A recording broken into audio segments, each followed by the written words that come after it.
At Mental4Moto, our mission is to give the unsung heroes of Aussie motocross a voice. From grassroots racing right through to the biggest events in the country, sharing the stories you won't hear anywhere else. If you're interested in the advertising packages that we have available, or just want to show your support, please check out our website, www.mental4moto.com, and we can tailor a package to suit your needs. Now, let's get on with the show.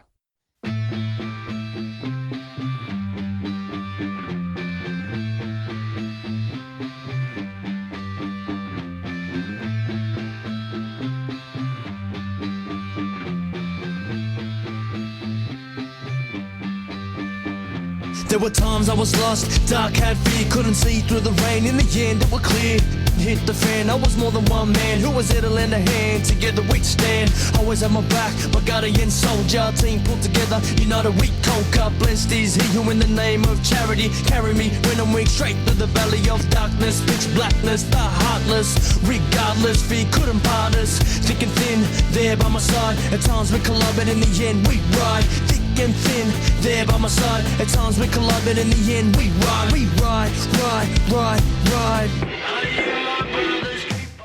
Welcome back, Moto fans. In the last couple of weeks, there's been a heap happening on the motocross and supercross front, and we'll be covering it all in this episode.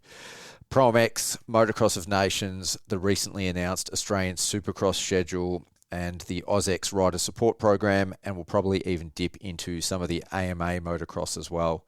Before I introduce my co-host for this episode, I'd like to give a shout out to our partners here at Mental4Moto: Fastline Suspension, Southeast Pools, Iro Helmets, Ultimate Toy Haulers, and the June sponsor of the Mental4Moto Motocross and Supercross wall calendars, Thrill Therapy. If you're after some cool merch, make sure you check out the Thrill Therapy stand at any of the Victorian Motocross Championship rounds. I'd also like to give a big shout out to Creechy at the Underclass. This one's a little bit overdue, but back around Easter, I ordered myself a set of Underclass gear. And being the legend that he is, Creechy chucked in a couple of bonus items as well. I absolutely love the gear, as well as what the Underclass are doing to support Aussie riders. So if you're after a fresh set of gear, make sure you check out the Underclass. Now, my co-host for this episode, it's his second time in the Moto Asylum, Seth Jackson, who also happens to be a Fastline Suspension pilot. Welcome to the studio, mate. Thank you, Pete. I sure am. Fastline's my guy for suspension. I wouldn't go anywhere else. He comes out to the track just out of the kindness of his heart and does it for all of his customers. So there's one thing to get your suspension dialed in at the factory where your suspension guy will do it, but it's another thing for him to come out and watch you ride and play with all your clickers. Just like fine tuning. Yeah, definitely. And he's good at what he does, isn't he? 100%. Yeah. So what's been happening in the world of Seth Jackson? There's lots of racing happening at the moment, and we'll talk about all of it, but what's happening with you at the moment? Not too much, to be honest. I feel like I've had like a little bit of a break. I feel like it's like the mid-season break at the moment. We had a lot of racing all back-to-back weekends at the start of the year. Now I feel like we've got a few weekends off, but we're about to start kicking back off into a lot of racing. Got Bairnsdale Gippy coming up this weekend. Just a bit of a fun one for me. Then we're heading to Appin, New South Wales the weekend after. And then I think the Rosebud Vic title, which is my stomping ground. So that's coming up. So I'm hoping to do good there. I love riding in the sand. So yeah. All right, let's kick it off there. The last Vic's round, I did have you on for a trackside interview after the round, but Eden Hope. Oh, God. What a weekend. What a weekend, to be honest. Saturday, the track was sick. Like, it was really slippery. Just had like a hard base to it. I really liked the track layout. Like, it was pretty fun, fast flowy and whatever. But man, this Sunday, I don't think I've ever rode a more gnarly mud track in my life. Like, it was ridiculous. And I love the mud. Anytime I see it rains, I just start smiling. I'm like, yeah, this is sick. But I tell you what, Saturday night, it pissed down. Oh, it was so much rain that wasn't even on the forecast. My swag was sitting on top of a river. It wasn't looking good. Woke up the next day, and they ripped it as well because they accounted for it not to rain. Obviously, it rained heaps, and yeah, it didn't rain once the whole Sunday. So that was almost worse because the mud just got stickier and stickier. And dude, straight off from the first practice session, trying to go down any single straight. it was honestly just hold on and hope. Yeah, yep. Like, it was ridiculous. And it was good for you A-grade guys. Like, you guys were still getting around. Obviously, it was challenging, but it still looked like racing. But even the B-grade guys and obviously the C-grade guys were struggling. We saw a big drop-off in riders on the gate throughout the day. Yeah. I've been asked this a little bit, so I'd be curious to know your opinion. When it comes to conditions like Sunday at Eden Hope, do you think the event should have been cancelled? It really does, like, depend. Oh, I don't know. Like, because straight off, like, practice, normally, like, sometimes the mud gets progressively worse. This was just awful off the bat. I think I was, like, the 5th practice session. And I went to go do my first qualifying lap. And I just yarded myself. Just going down a straight, just hoping to skim over this mud with the ruts crossing everywhere. Just knife the front end of the handlebars straight into my chest. Like, my chest is still sore from that, like, 3 weeks ago. And, man, just, like, gnarly crash just down the straight, going in a straight line, just because I'm just leaning back and praying, going over all these lines that are just, it's not like you can follow them. They're just squiggly going everywhere. So I feel like when a track gets to a stage like that, has to be worked on. They did work on it, but they ripped it again, which was weird. I'm not too sure on why they did that, but it kind of worked out, like, for it to be better. The lap times dropped heaps, but then the track came really one-lined because everyone was just taking the same line. It was maybe half a meter wide around, like, the whole track, so it made it kind of rideable, but it was crap for racing just because you couldn't really go anywhere else. You go out of the main line, it's just have fun getting bogged pretty much. Yep. Yeah. But it's a hard one to call on that. But yeah, after you see the bikes after, like, practice and race 1 and, like, some of the straights, it would have been a hard one to call. Yeah, I think it's a super hard one to call because you don't want to disadvantage the riders that are good in the mud. Mm. So that's one thing from a championship responsibility. You know, you can't just can it because the conditions are challenging. Yeah. On the other hand, you've got the potential to blow up bikes. So I think you start to eliminate riders that can't afford to blow up a bike. So they're going to go home. And then you've got riders, obviously, that are doing it maybe for a safety. You know, it is still an amateur championship. Yeah. There's riders, it's a senior championship that need to go to work on Monday. Yeah. So it's a really tough call. And for me, in retrospect, obviously, I'm glad I don't have to make that call. I think Sunday should have been canned. Yeah. Because my concern was when we ended up with, 3, 4, 5 riders on the gate in some classes, that all of a sudden you've got the majority of riders so far out of the points that they may potentially not bother going to future rounds. Yeah. Now, I think the thing that's going to save us this year, and we'll get into this next, is that the upcoming rounds are tracks that people really badly want to race at. Yeah. First one is obviously Rosebud. Yeah. And then the return to Broadford, which I think a lot of people are looking forward to. And I did hear yesterday they have finally nominated a track crew. Yeah. So the work at Broadford is it's happening. That's good to hear. I've never ridden there before. And a lot of people have told me it just looks like grass at the moment. But yeah, I'd be keen to test it out. And yeah, Rosebud. Some people either love or hate that place, and I love that place. I've spent so many hours on that track. Like the old track layout that they had there, I swear I could remember every single braking bump, like going around that whole track. They'd flatten it, but it would come and form back up the exact same. Like I just had everything in the back of my head, and I love that joint. But yeah, back onto the Eden Hope topic, I do think it probably should have been cancelled. It was really tough on bikes. It was so sticky, and you were going so slow, but just revving the piss out of it to try to get through stuff. And normally when it's muddy in the corners and stuff like that, it's fine because you're turning, there's ruts and it's whatever. But when it's down the straights and like you pretty much just have your legs off and you're actually like hoping, like I feel like there's almost like not even like a skill to that. Yeah. You can't get run up coming through the corners because they're just deep bog holes, and then the straights are just I can't even explain it to you. And guys like you have a really big advantage over guys like me because you got long legs. You could paddle. Yeah, pretty much. But yeah, it was honestly really dangerous. Like I was like in the qualifying, I was just trying to set down a hot lap. It's like the second straight or whatever. Just out of nowhere, front just knifed, and dude, I had a gnarly crash. And one of the dads saw it and was like, dude, I don't think this kid's going to get back up from that. And I felt that flying through the air too. I was like, bro, this is so bad. Had a handlebar go to my chest, then my throat. I'm sitting there, my throat's like closed, and I'm like, oh no, this is not good. I spent half the session against a tree trying to straighten my wheel because it's on a 45, like completely just cooked. And I was like, I have to do at least one lap now that I'm out here. Had one lap left of the session and managed to qualify third off one lap with bent bars, just sending it. So that's probably the sickest thing I've done all year. What about the factory marketplace Temu Yamaha? How did that hold up? Because in some of my photos, it looks like it's blowing a bit of smoke. Oh, that's the brand new one too. We actually did buy it off Marketplace. We bought it off Marketplace, but it had 12 minutes on it. Brand new, never touched the track. Like all new tires, every single label, everything's still on it. But yeah, it was blowing out blue smoke, which was not good at all. Looking back at the photos, it's like, oh no. Do you have to rebuild your bikes during the race season at all? No, we normally do when it's like got 50, 60 hours on it, like on the top end. Yep. But unless I hit that quota, nah. So, yeah, rebuild, sleeping in a swag. You're definitely living the privateer life. Yeah.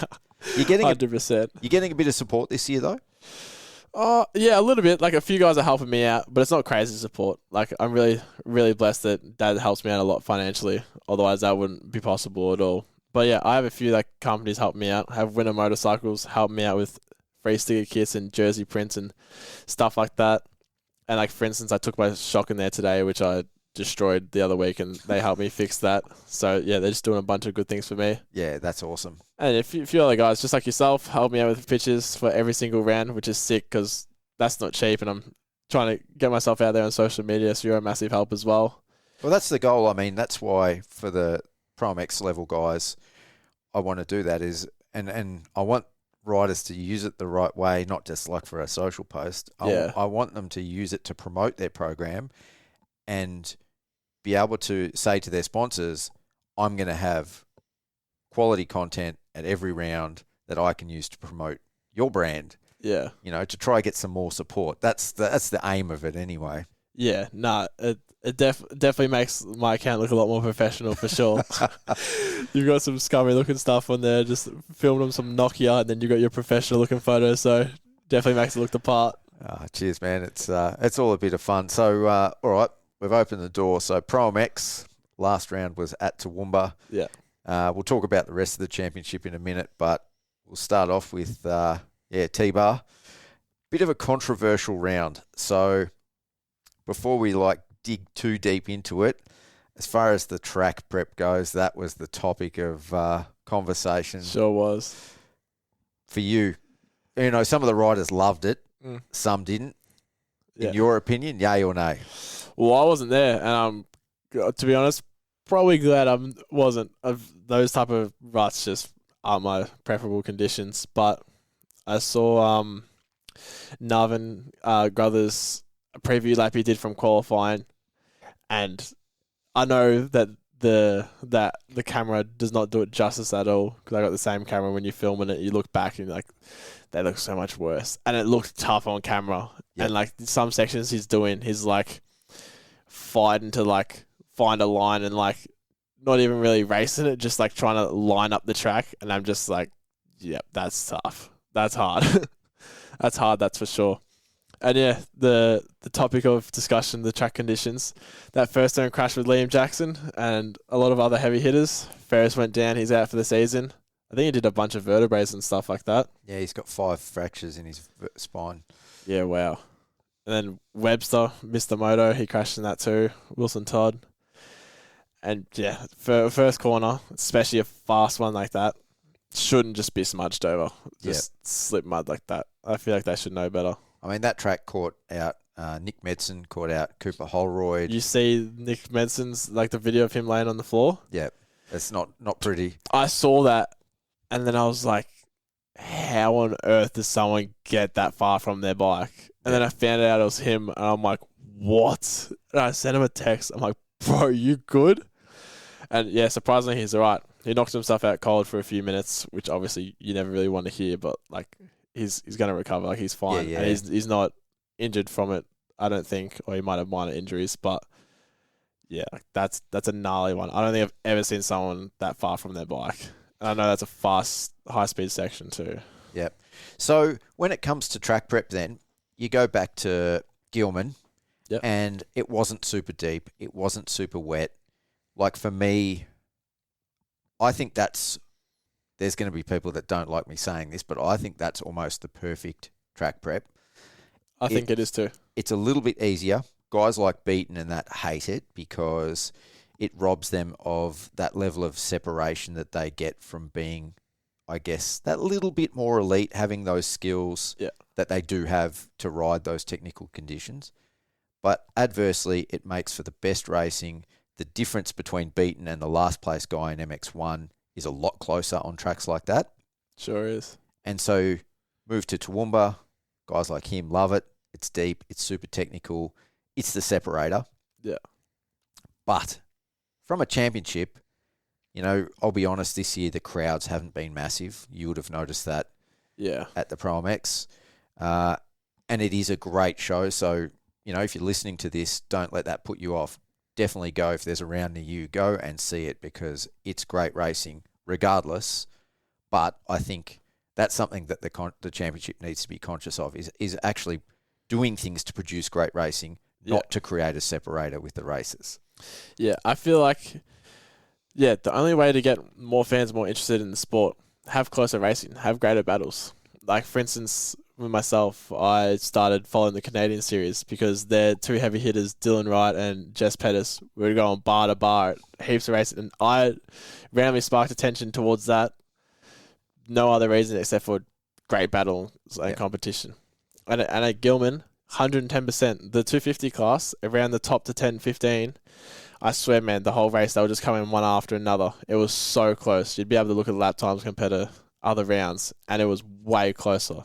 Oh, I can tell because, especially MX2 and MX3, like, it's actually frustrating when I'm shooting with the camera because you don't get a chance to get a breather to actually look and see where the riders that you need to shoot are coming because it's just like 1, 2, 3. They're just coming past. Like, it's so close. You can't cross the track anywhere because everyone's like just in a freight train. That's crazy. How racing should be, though. 100%. I agree. Especially like at your regionals and your Vics. Like, sometimes when it's not prepped as gnarly, it's way better racing. Yeah. Like, and that's just 100% how it should be. Like, that's what I want to see. I want to see people go bar to bar. I want to see the underdog get a breakout ride. Like, everyone wants to see that type of stuff. And I think you'll get those technical tracks because you're going to have tracks where it rains or weekends where it rains. Yeah. You're going to get ones that just by the nature of the dirt, like a Wonthaggi that ends up super deep. Yeah. But it's okay to have those other tracks as well. Yeah, of course. Like, don't force it upon every track. Let every track have their own thing and don't make it so only 5 people look racy on it. Yeah. No, perfect, mate. That's I think you've summed it up really well there. All right, so we've had 4 rounds of the championship. Yeah. We've been to Wonthaggi. We've been to Canberra, which was a little bit dubious as well. Yeah. We've been to Gilman, and we had Toowoomba. I mean, you didn't race Toowoomba, but which of the rounds has been your favourite so far? Gilman was definitely favourite, hands down. I am biased because I like those track conditions. They do favour me because I guess you could say I've got less of a skill level compared to some of the top pros. So it is an equaliser for sure. And it is a bit of sandy conditions too. So like the track kind of forgives a bit. If you jump a rut or whatever, you're not going to end up on the floor. So for a Rosebud Sandmaster, it's... it's ideal. Yeah. Yeah. So I definitely am biased. And I felt like I was running up with some other people that haven't really done it before, like in positions wise. So like it was great for me to know that I kind of have that speed. So I feel like I can replicate that. Just got to pull it through for the whole moto. Yeah. You said on the day at Gilman that you were getting a few cramps. Yeah. Tell me a little bit about that, and have you sort of figured that out in the meantime? Yeah, I'm pretty sure I have figured it out. So after qualifying, my legs felt really tight, and it's happened to me once before, maybe once or twice. And I was like, oh, this is weird. I hope it really don't feel tight in the first race. And about 10 minutes in, maybe less. It was like the worst pain to even like sit down, like where my legs contracted. Like it was almost like I almost couldn't even just sit down. Like it was in that much pain every time I contracted my legs. So I was like just stuck, kind of like trying to stand up and the whole time, and just I couldn't ride like myself. And then I went to race AF and I got them to massage out my legs and get an opinion on why they think that's happening. And they reckon they believe it's just a lack of warming up. Yep. Even though I do warm up a bit, but I don't like properly warm up. Like I've never had like a cycle bike where I hop on it for like 10, 15 minutes and get the blood going throughout the whole body. And they believed it's massive adrenaline spike where the adrenaline's pushing heaps of bloods into your muscles, where it can give you that feeling of almost like your quads are like torn. Yeah. Like that kind of like knife in your quads type feeling. It could happen with any muscle. Just, I guess, happen with my quads because it's one of the bigger muscles, so much blood flowing in and out of it. And yeah, I haven't had that issue since. I bought a cycle bike off Marketplace for like $50. The start of the day, I make sure I do a good 15 minute warm up on it. And each moto, I try to do at least 5-10 minutes. I think it's just that first initial off the start of the day that I've got to warm up before I do a 100% sprint. Because on a practice day, I would never get it, but I wouldn't just go balls to the wall straight away. Yeah, as soon as the gate drops. Yeah. Where I would at a national, because 10 minutes into my practice, I have to put down 110% effort, fly a lap. And that's just like adrenaline spiking, just giving it everything I've got, not breathing. And that's where I think it's made my legs feel cooked. And that's just, I didn't have blood already going through there enough due to a lack of warming up. So I think that was my issue. Yeah. With Toowoomba, obviously it was a further away round. Like we've been down south, we've been on the east coast or southeast coast, and now all of a sudden the championship goes up to Toowoomba. I mean, I was expecting that to impact the rider numbers, especially the privateers being mid-season, the cost of fuel, the cost of travel, the cost of living at the moment. Diesel. Yeah. It's gotten better. Diesel. Yep. Definitely puts the screws on though. I mean, there was a drop-off in numbers there. It wasn't quite as bad as I was expecting. Yeah. But was that what kept you from going up to Toowoomba? Yeah. Like the return on investment for me going there just isn't really there. Like I haven't placed inside the top 20 yet. I'm kind of like around like the edge of that mark. So close. I was actually just looking at the results. You're so close to the points now. Yeah. And like the return on investment just isn't there. Say I come 22nd, or say I even come, I don't know, 17th or whatever. It'd be sick for my ego. It'd be cool to post on Instagram, but the few grand I spend to get there and missing work, so I'm not getting paid that as well, it's not really worth it. I might as well stay down here, get some more bike time in, where I can ride that whole weekend, and I can ride during the week on the Wednesday before and the after, which I'll probably miss because of driving. So I'd get about 3 to 4 riding sessions in instead of just one on the race day, and I'd be saving thousands of dollars. So like in the scheme of things for myself to get better, it almost seemed like self-sabotage going. But yeah, it wasn't worth the money for the results I'm putting in. If I was in the championship, no brainer. I'd be up there, of course. But no, it's not the end of the world if I miss one, you know. That's super smart. I'm not going to miss a factory contract if I miss that one round up there, you know what I mean? I'm not in that position at the moment, so your focus is just on doing things that make you a better rider and improve you in the long term. Yeah, exactly. So what is the goal for Seth Jackson? Well, I want to make it in racing, without a doubt. Everything I do in my life kind of is just to try to become a better rider. The way I eat, the way I train, every single day after work I'm in the gym, and just every little thing, just focusing on my health, trying to make my body better and be better on the bike, and just any little thing. That's just what I'm trying to do at the moment. And then, trying to kickstart my social media for racing a bit more so I can get a bit more support, and then maybe do something through there as well to help support the career of racing. But yeah, I want to make it in racing and make whatever I do for a living around that. So what do you think it is that separates someone like you as a privateer from that next level guy, say maybe the fringe of the top 10?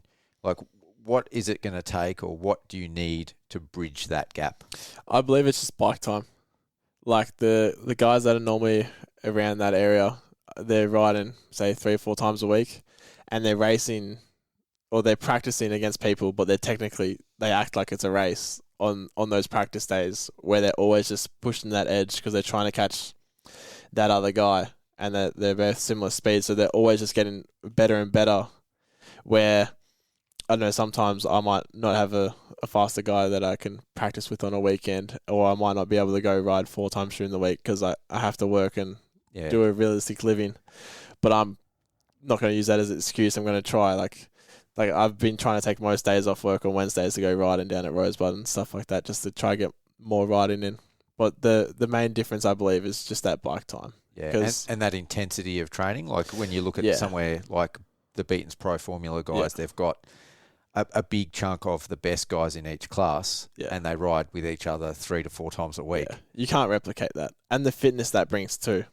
Like, because when you're riding and you're doing whatever, it's not like some people can throw it down for a heater lap or do whatever, but it's like because they're so used to it and they're so in tune with their bike because they're riding all the time, they're just subconsciously able to do everything so perfect. Where like someone who might not ride as often may be able to do that, but definitely for not that expenditure of time, like a 30-minute motor, where some might be able to do it for a lap, but then it's just it's hard to explain, but it's just that bike time is just such a big difference. Ever since I started riding more, I got way better. Yeah, I was talking to Chandler Burns about that.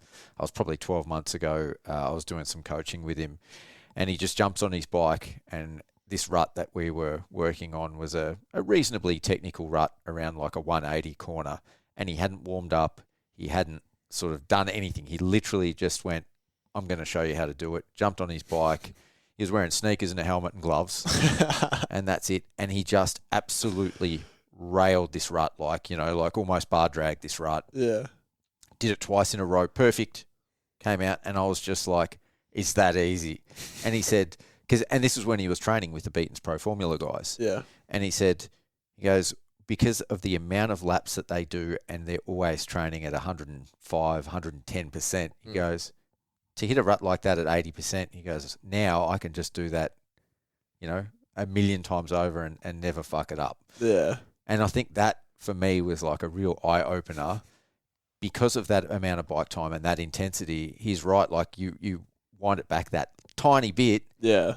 And on race day, if you do that, you're still going to be faster than a lot of other guys and make less mistakes. 100%, yeah. Just about like making those mistakes. Like you're always pushing that edge. And say on race day, the people like on practice day, they're going to be pushing that edge 110%. Race day, you do it 95% or whatever. But that guy who doesn't ride as often needs to push that extra little few percents to try match that, and mistakes are bound to happen. Even whether it's half a second, stand themselves up in a corner. If that happens a few times per lap, man, you're a whole different position type of guy. So have you got any other, pro level riders, guys that are at that elite level that you can train with or ride with regularly to sort of try to build your skill base? Not like the super high guys, like top 10 type of guys, but they only need to be around your level, really. Yeah, that wouldn't benefit me anyway because they'd be a bit faster than me and it wouldn't really make sense to race with. But yeah, you heard of the new Danish kid on the block, Frederick? Oh yeah, of course. Yeah, yep. I've been riding with him heaps. The last few days we've been practicing together. And yeah, on a practice day, we're pretty damn close. And at Rosebud, we're pretty close too as well. And he's on a 250. I'm on a 450, so that's a bit humbling.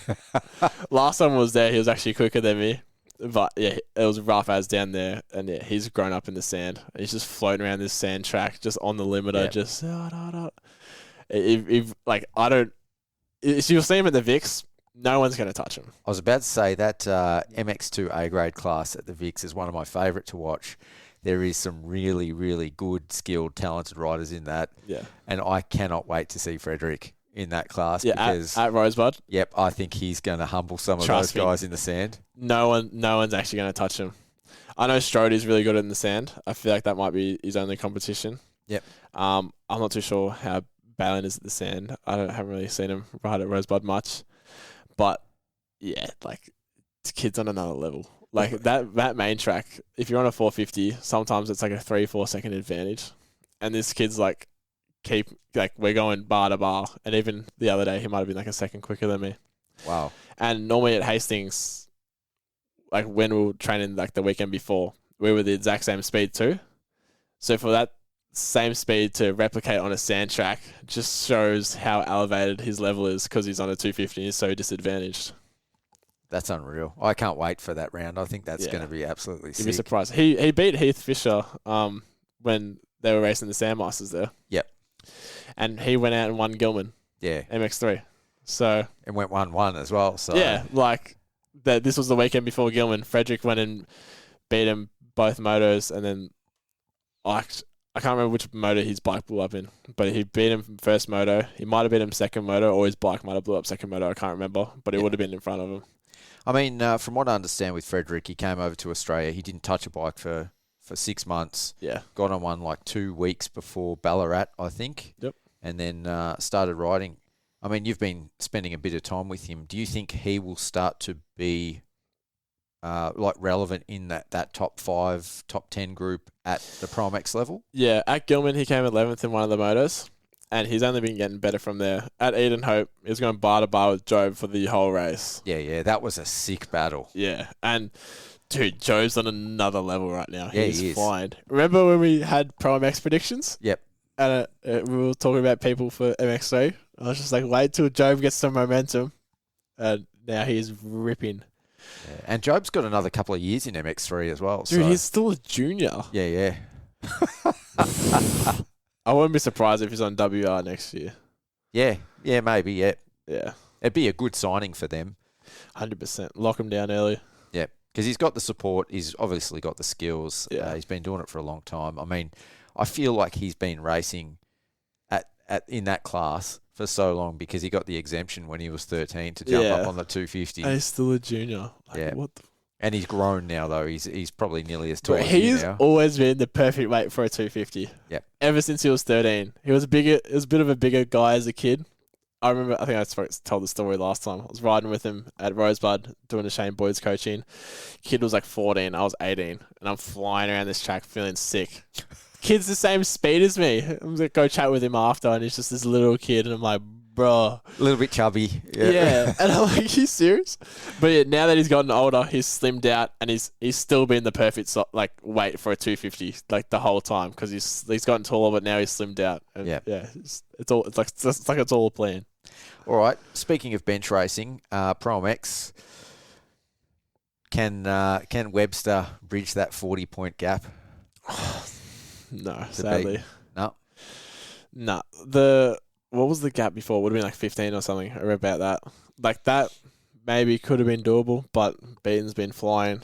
So it really, all Beaton had to do was come 5th in a moto and it would have been close again. But 40 points, unless Beaton has a DNF, nah, sadly not. It's just not going to happen. He's been riding way too good. Yeah.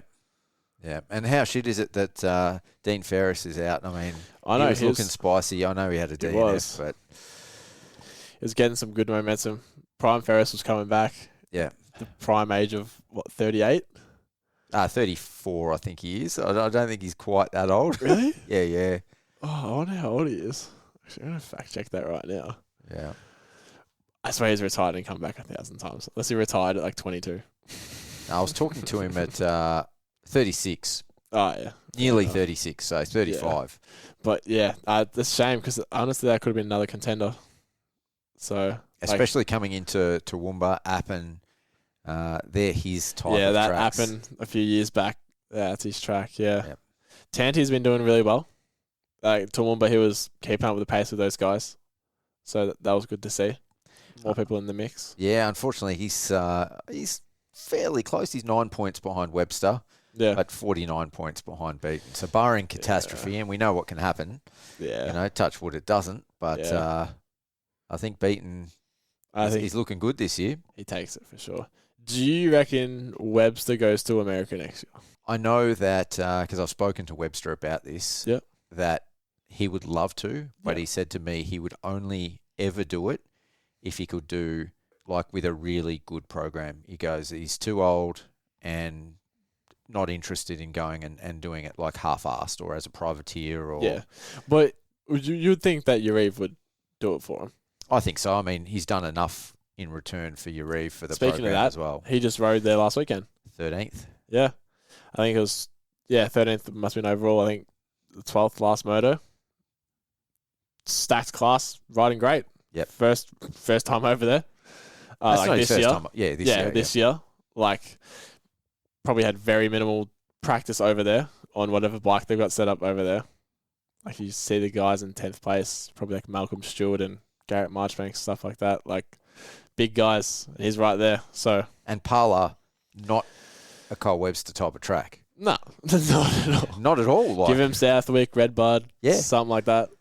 Give him this just horrible track that he's just not used to, and he still rides unreal. Yep. I mean, we know that clay isn't his forte. Yeah. Parla is a hard pack clay track. Yeah. So, Fox Raceway, California. Yeah. It's anti-Cole Webster, and he still did well. Yep. I mean, I would love to see that. Yeah. It would be a loss for our Aussie Championship on one hand, It would, but it would open the door for that next group of riders as well to start contending for a championship, yeah. unless Jed Beaton is still there. Yeah, that you do raise a good point. Like, because right now, if you were to tell someone or like talk to someone about it, Jed Beaton's going to win next year. Like, if Webster's not there, who else is going to challenge him? But we have seen with previous relationships in the past, like, there's no one there.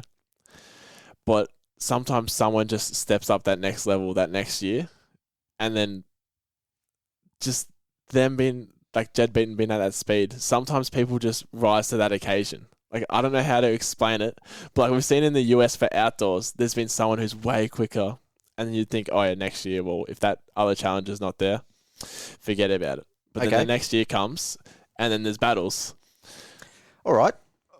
You've raised that point. So in Australia, if we look at our current contingent of MX1 riders, who would that be?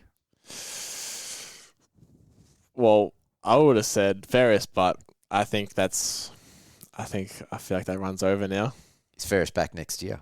Is he?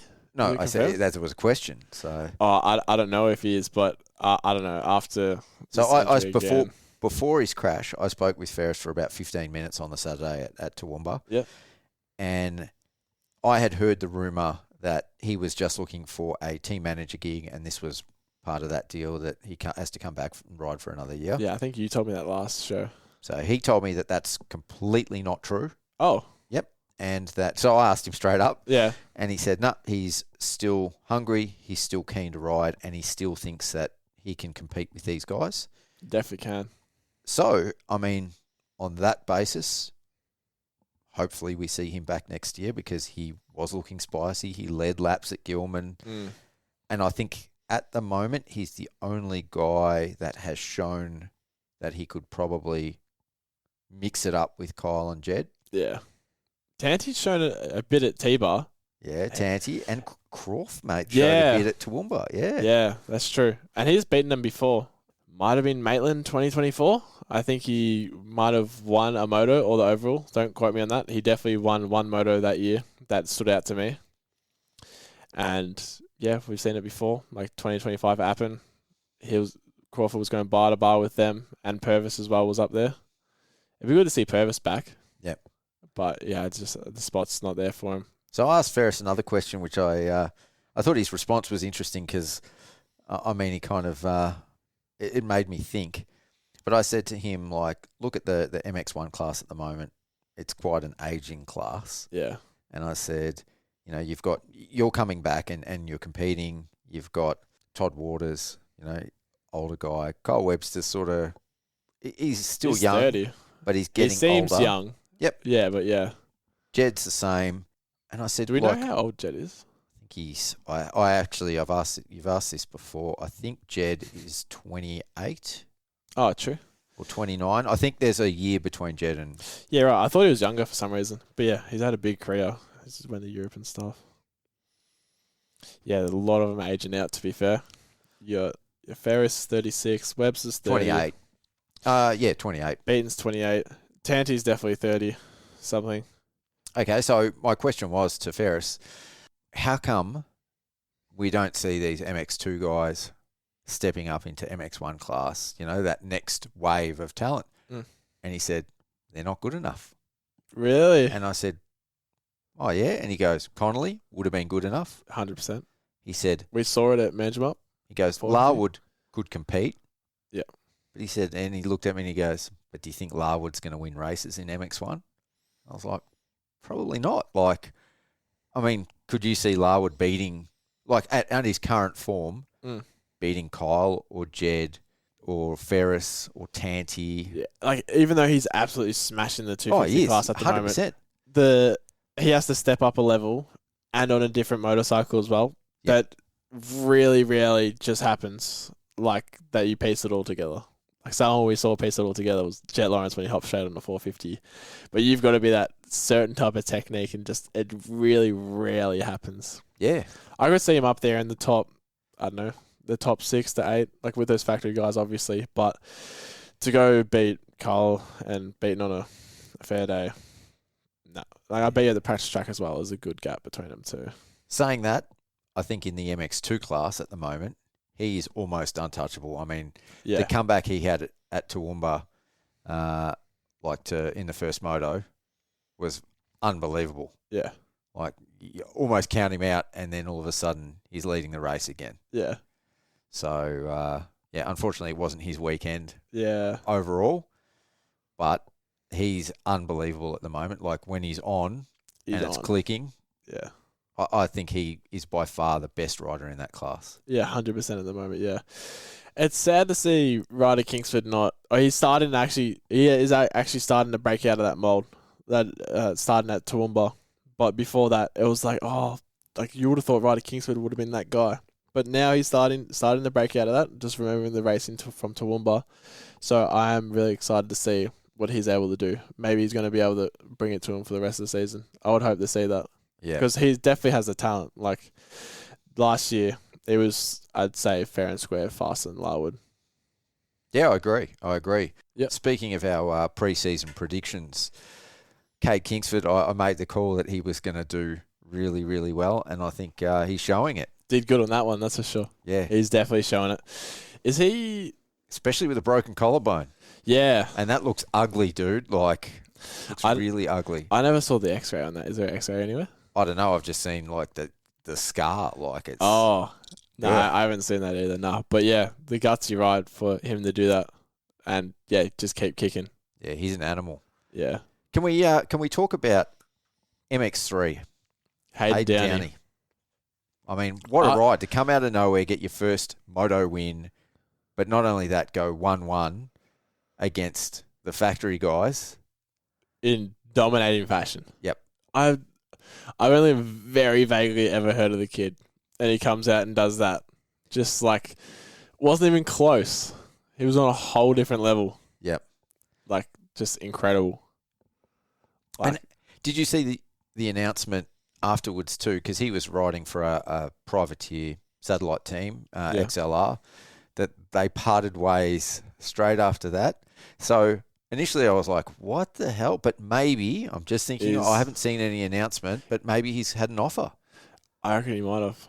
But do you know how he's done the other rounds? Because I haven't really kept track, because I haven't really seen what's been going on with him. He's a Queensland boy. Yeah. I think he had a big accident a couple of years ago at Toowoomba that sort of put him out for a long time. So this for him was a bit of redemption. I don't know where he's sitting in the championship right now, so I can have a look. What team do you think could have reached out? If I'm going to have to, if I was a betting man, that would be No, I would say Urive. Urive would snap him up so fast before anyone else could, because that's Urive's MO. Yeah. And Urive's only running one MX3 guy. That is true. Yeah. I think that... Do you reckon Urive wants to run more MX3 guys, or he really just sees it in Hayden Downey that he just can't pass it up? I think he probably just saw something in Hayden Downey that, he needs to capitalise on. He's done well at the other rounds. Certainly not at that sort of level. Hey, we can work with speed. That's right. He scored 14 points at Gilman, so that was not a good round for him. Yeah.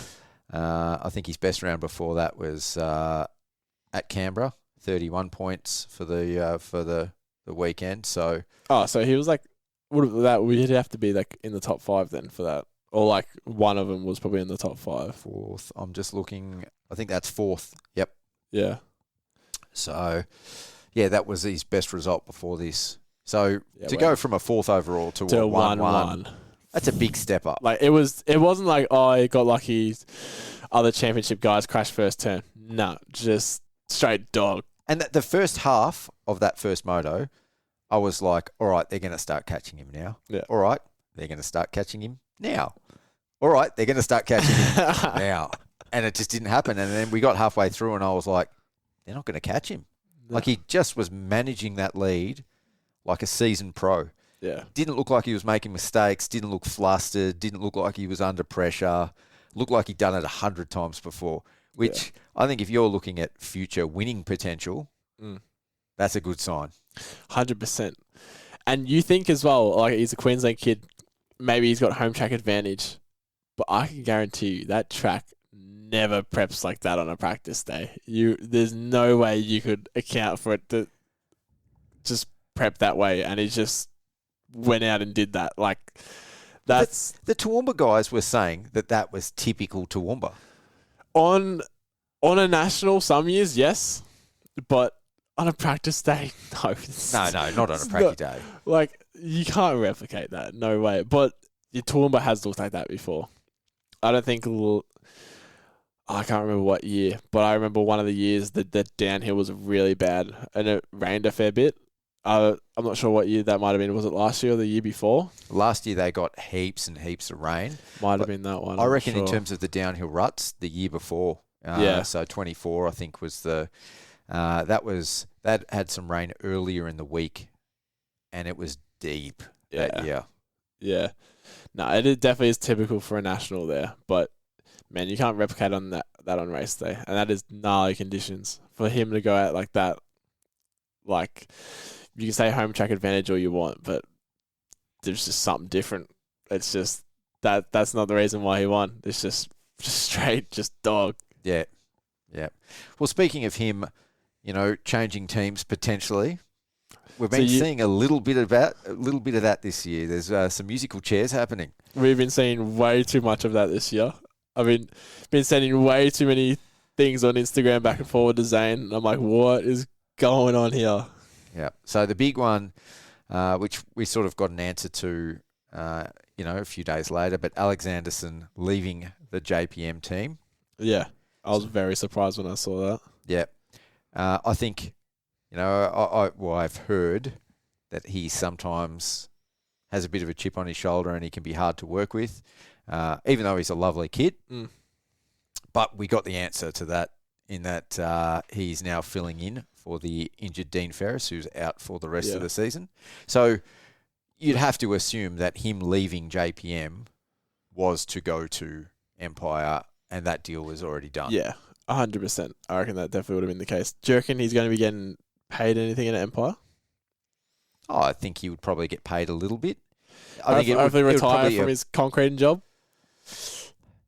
Well, I would say that it would be a bonus-based program. Yeah. So the question is, how do you see him stacking up? Yeah. I don't know. I definitely don't see him stacking up and mixing it up with, your Beatons, your Websters, even Wilson Todd, Nathan Crawford. I think he's that next level back from those guys. Do you think that some of those factory teams pay bonuses down to like top 5s, top 10s, or it really just depends on how the rider wants their contract structured? I think for a rider like him, he would have to, because it would be unrealistic to only pay bonuses for top 3 because... Yeah, of course, because you wouldn't think so. But do you reckon the teams do that? I think if the circumstances dictate, I think they would have to. Yeah. What do you think the bonuses would be like? For someone like him? Yeah, say if he gets a top 5, like what do you think? It'd have to be in the low thousands. Yeah, I think so, yeah. 3 to 5 maybe?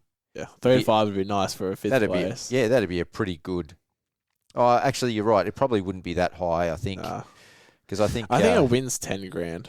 10 to 15 for your Beatons and your Websters and those Yeah. top guys. So, yeah, maybe a couple of grand. You'd appreciate that. Just Yeah. not have to work during the week. Especially a guy at his level, having to work during the week, coming back from Europe because things didn't work out.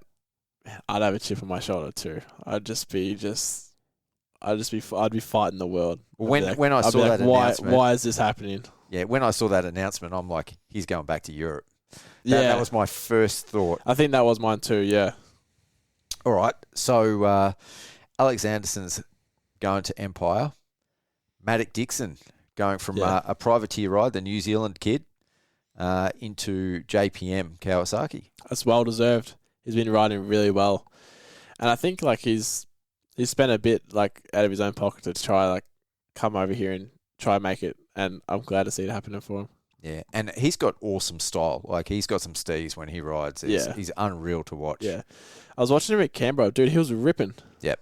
Yeah, he was just flying through the pack, just wouldn't quit. Whole moto just digging. Yeah, I think that's a fantastic opportunity for him, and I think that is going to be potentially the stepping stone for him to make, that advance to be maybe a top 5 guy. I could see it. Yeah, I can definitely see it. Yeah. Yeah, and especially the MX2 guys. I feel like they fluctuate so much. Yep. No, So I agree. Reed Taylor. I don't know what's happening there. Just all of a sudden, I saw him on the broadcast. It was fighting for 5th place or something. I didn't know who it was. I'm like, who the hell is that? I was like, is that Reese Budd? Maybe he's got a different gear or something. And then I saw it was Reed Taylor. I'm like, what? Well, I went down because I didn't get the memo before Toowoomba. I was down shooting the start gate at practice, and he rolls out, and I was like, who is that? I said to Jonesy, like, who is that? And he goes, it's Reed Taylor. And I'm like, what's going on? Like, he's on a Honda without any branding, any real graphics. Nothing. Have you had any insider? I have heard nothing. I might have to make some phone calls this week, but I have heard nothing as to why that happened. I don't know why either. Something maybe fell apart at Husky. I can't exactly remember his results from the previous rounds. I don't feel like they're too bad. Certainly not to get, axed from a team, but nah. I mean, They weren't like that at all, no. We saw Reese Budd leave halfway through the season last year. Yeah. Now Reed Taylor does it, round 4 of the ProMX Championship. Is this a race line thing? You never know. Don't know the inside scoop. And to be going to the Honda, there's not like he's switching to another ride or anything. Like, just privateer, no sponsors or anything on it. Don't even know if it's Ride Red program through Urive. Don't know if it's anything. Just on another bike. Like, you got to go cough out a lot of money if you've already got a really nice gig going for you. Like, some might be going behind closed doors. Really don't know. So for a privateer gig, what were your thoughts on how he actually did at Toowoomba? First time out on the Honda. The moto that I saw, he was doing really well. That so it would have been Moto 2 because they don't broadcast the first one. He did really well. I think he finished either 4th or 5th because that's where he was running the whole time when I was watching him. And yeah, privateer Honda running up there. It was Moto 2, finished 4th. Yeah. Like, you do that on a bike that you haven't even been riding all year. You just pull out on that thing. Probably stock, got minimal stuff done to it. You're a race winner contender. Like, you're just not a factory bike. It's nothing. You just got, hopefully your suspension. Bone stock 250. Yeah, bone stock. It'll be underpowered. You'll just have your suspension guy who dials in your stuff for you.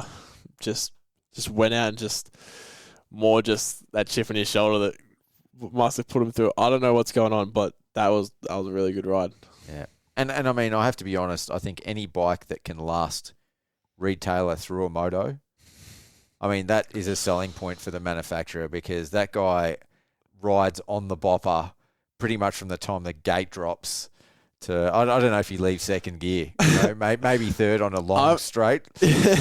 I've never really taken account of how he rides on the RPMs. Is it bad? Oh, look, like he is on the limiter. Yeah. pretty much the whole time. That's tough. Maybe Raceline was done with the rebuilds. So they're like, nah, get this kid out of here. He's cost us 10 grand each race. Change gears. Yeah, we can't afford it anymore. Yeah. So, yeah, I mean, and I think with the issues that he had at Cowie with the bike, I think, that was partially the Cowie. Yeah. But that was partially retailer as well. Like, he is very, very hard on the bikes. I mean, you watch him race, and he is putting that bike through the absolute ringer all the time. Yeah. I mean, if he's out on a privateer effort now, maybe that changes. Maybe a gear higher. Because if he's got to pay for it himself, all of a sudden he's going to start changing gears a bit more. Who knows? Maybe that might have smoothed them out. Yeah. Yep, and that's what has resulted in him coming fourth in Moto 2 at Toowoomba. That's it. We've figured it out for him. He's next championship guy. Cody O'Lone, the sole factory beta guy, also gone back to the privateer effort with Yamaha. So, yeah, it's a big jump. I watched his YouTube video. I was hoping to find out some answers. Didn't really find out much. It was more just, he said it was good way he ended it. It wasn't bitter or anything. He just said that, we just parted ways mutually, this and that, which was good to see, a respectful ending to that. But, don't really know much. Yeah, I think the bike wasn't where he wanted it. By all accounts, great bike, great handling bike. I think the betas are known to be a little bit low on power. Yeah. And that would, I guess, be evidenced by, he's usually pretty good out of the gate, and I think his starts weren't where they've been at previously. Yeah. So maybe a power issue? Yeah, well, to go from a screaming Yamaha to something that might be a slight down in power, definitely going to notice it. Yeah. Yamaha is so quick out the gate. Like, those things are just unreal. They have so much power. So, that could be a big jump for him. You're like, that could be a part on the bike feeling even worse. Yeah. But, yeah. You would hope that someone like Beta would basically pull out the stops to support, their only rider representing in a national championship. But I don't know how that sort of looks, whether it's it is Beta Australia, but whether that's a distributor-supported program. Yeah. No idea what their budget is. But what I can say is it sucks not to see a Beta out there because they are sick-looking bikes. Yeah, they do look good. And the more brands out there, the better. Yeah, so hopefully, we see him back out again, obviously with a different rider. But, you have to say, Cody definitely looked more like himself. Yeah, he did. I think that was the better ride that he put in for the weekend. Yeah. And in the video I watched of his, still wasn't happy with it at all. Like, he's never happy. Yeah. And end of the day, like, the camera guy was trying to film at very minimal words. Like, wasn't happy with the result. Just move on. Let's go to the next one. That was his kind of attitude. And he was saying as well, he didn't even have a bike leading up. He went and bought one off Marketplace during the week or something like that. Like, one of his sponsors helped him out. So it's a big jump to just dip off that, to go do your own thing when you don't really have a stitch even worked out. You're just like, stuff it. Betting on myself. Let's try and make this old thing that I used to do work again. Definitely came out of left field. 100%. Yeah, came out of nowhere. Yeah. And the last one, this is kind of old news because it happened after round one, but this is our mid-season pod, I guess. Nathan Crawford, so left factory KTM, went to Moto Coach Elite Honda, got his first podium on the red bike at Toowoomba. Yeah, he was riding really well. I feel like he was mixing up with the top guys. Webster and Beaton, he was up there, so really good to see for him. Yeah, I don't know the level of factory support he gets for that bike and what bits are on it and whatnot, but if it's just a full privateer bike, doing pretty damn well, that's for sure. So my understanding is that he was actually getting a bit of extra support from Honda. He's got his own suspension guy. He went back to his own engine guy, and it all gelled. Like, they tested with the bike, and I think his comfort now showed at Toowoomba. So is this going to be an ongoing thing? Are we going to see Nathan Crawford for a satellite team, and I think his goal is to end up under the factory 10 at Honda. 100%. But do we see him a regular top 3 guy now? Potentially. We were talking before about if Webster leaves, who's going to be that next guy that could battle up there. I reckon potentially maybe Crawford could. After seeing it last weekend, like, it was there the whole moto. So I could see it, to be honest. He's been up there before, so he knows what it takes to win. He knows what it takes, and even if he just gets on better equipment, like, maybe there's no ceiling. It just keeps going. Yep. So it'd really, really be good to see him on a factory team on the same bike the whole preseason and see what happens. Unreal. I mean, in any case, I think I'm going to make a prediction here that we're going to see him on a factory Honda for Supercross. Yeah. Kyle Webster, I don't think will race Supercross this year. And I think, and Wilson Todd, even if he does, Wilson Todd will go down to MX2 again. And that opens the door, I think, for Nathan Crawford to be on a there's Honda. definitely another spot over there. They've got about 17 riders or something. So yeah, signed up. They have so many signed for Supercross. All right, well, I think we've pretty much covered a lot of the ProMX stuff. We'll take a quick break to hear some words from our sponsors, and then we'll come back and we'll talk some Aussie Supercross because the schedule's just dropped. And it's getting interesting. All right, we'll be back. We hope you're enjoying the show. Here at Mental4Moto, we can only do what we do because of the sponsors who support us. So please stay tuned for a couple of brief ads and make sure you show these legends some love. Are you getting arm pump, fatiguing after just a few laps, or feel like you're often fighting against your bike? Today's motorcycles have been designed and built to suit a broad range of riders, conditions, and riding styles. This one-size-fits-all approach, however, means that when it comes to your own riding, your bike is often not handling and performing at its very best. Whether you're a weekend warrior or an elite-level racer, Fastline Suspension will help you unlock your riding potential by ensuring your bike is set up perfectly for your specific needs. And with the right setup, you're guaranteed to go faster, fatigue less, and ultimately have more fun riding your motorcycle. So what are you waiting for? Contact Adam at Fastline Suspension now. Fastline Suspension, set up for maximum performance, precision tuned for you. There's nothing more refreshing after a day at the track when you're sweaty, grimy and exhausted than taking a dip in the pool. Southeast Pools specialise in building high-quality fiberglass and concrete swimming pools across the Peninsula and Gippsland region and offer a range of designs to suit every lifestyle, yard size and budget. So pick up that phone, give Trav at Southeast Pools a call today and be ready to take the plunge this summer. Hero helmets have won over 125 motorcycling world titles with world-renowned superstars including Antonio Cairoli, Jeffrey Hurlings, Martin Muscan, even Jason Anderson. From the world stage right down to the grassroots motocross scene, Arrow is the title sponsor of the Gippsland Motocross Championships and even supports up-and-coming local legends such as Memphis Stravina and Zan McIntosh. As one of the lightest and safest helmets on the market, when it comes to protecting my most important asset, I choose Arrow as well. To check out the range of Arrow helmets, head into your local dealer today or click the link below to visit the website. At Mental4Moto, our mission is to give the unsung heroes of Aussie motocross a voice. From grassroots racing right through to the biggest events in the country, sharing the stories you won't hear anywhere else.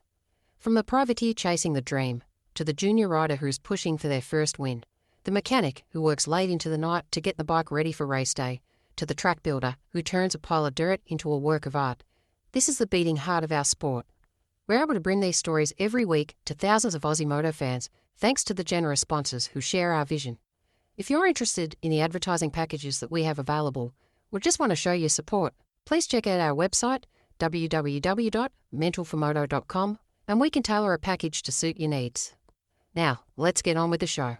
All right, we're going to get into some spicy stuff now. The Australian Supercross Championship. AUSX Supercross. I'm going to get you cancelled, Pete. You got some opinions, have you? Sure do. As a fellow privateer myself, Yep. I think my opinions are widely shared amongst the privateer population of the AUSX Supercross. As we can see on the calendar, we've got a few fire dates. All right. So for the listeners that might not be aware, we start off in Townsville Then we go to New Zealand a month later. So that's kind of weird to begin with. Yeah, big gap.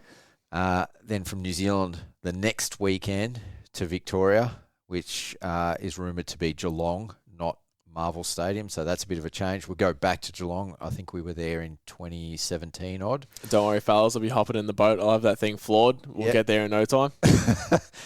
From Victoria, the following weekend, over to Western Australia, over to Perth, and then a 2-week break before we go to New South Wales to see out the series. So already different from previous years. We're not going back to Adelaide. We're not going to Marvel, and we've got 3, you'd call them remote locations, being Perth, Townsville, and Auckland on the schedule. So let's just start with this. Why? So Australian SX Supercross. Didn't realise New Zealand was a part of Australia. News to me. Glad of learning stuff outside of school. That was my first thought. Yeah. And before I start actually complaining, no Adelaide this year. Vibes were high last year. The whole I love Adelaide. Yeah, everything to do with it, the supercars and everything. The whole event was sick. It was heaps of people floating around. Sick weekend. It was good to go out afterwards. I think financially, it wasn't an earner for AME. I think it was good from an exposure point of view. Yeah. So I can understand that. I mean, they're running a business. Yeah. And when I look at this schedule, that's what I see. I see 5 locations with the potential to sell out a stadium. Yeah. I think there's... Without breaking the bank. Without breaking the bank. And I think there's a little bit more to it. If I had to speculate, I think that there is a bit of revenge happening to WSX, which may explain why the Queensland round is like a month before anything else, especially because WSX is going back to the Goldie. So it's like, let's get a round in there and get in early. Yep. Even though, show them what's up. As we already looked on the map, Townsville is 15 hours north of Brisbane. Yes. So we are in Queensland, but Townsville, might as well call it Darwin. It's that high up there. Yep. That is about 35 hours for us. We're down near Melbourne, Victoria, so we've got a massive hike. It is I don't mind the 3 to 4 week break after round 1 though, because after motocross we only get normally around kind of like a 6 weeks pre-season. Sometimes you might come into the Supercross season and be like, "Yep, I've got heaps to learn." Well, you've got a few extra weeks to go do that, so sometimes it might not be the worst case for some of us. But the van is going to be clocking up some Ks on land and on water. I'll tell you that. Over water, yep. So as far as the Queensland round goes, MA have put out a statement, and I'm going to read this out. This is the current update of the 4th of June. We don't know what might be happening because it seems like there's a bit of beef. Yes, but MA have said the Queensland round, and this is quote, the Queensland round, scheduled for Saturday, October 3rd, will not form part of the 2026 AUSX Championship because of direct clashes with the 2026 Australian Junior Motocross Championship in Victoria and the Motocross of Nations in France. So, AUSX have come out and announced this as the first round of the championship. MA have said it's not going to form part of the championship, the sanctioned Australian Championship. So you would assume that no points are going to be paid at this first round towards the championship. As far as championship competitors go, why would you make that effort, that investment, for no points? Exactly that. Why would we make that effort? I'm asking myself the same question.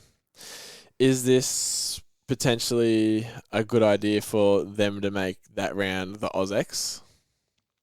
And then they could bring in some bigger name riders and people aren't going to complain about it upsetting our Australian Championship. So it becomes an exhibition? So it becomes an exhibition, and it's also before the WSX, so kind of takes the spotlight away from them.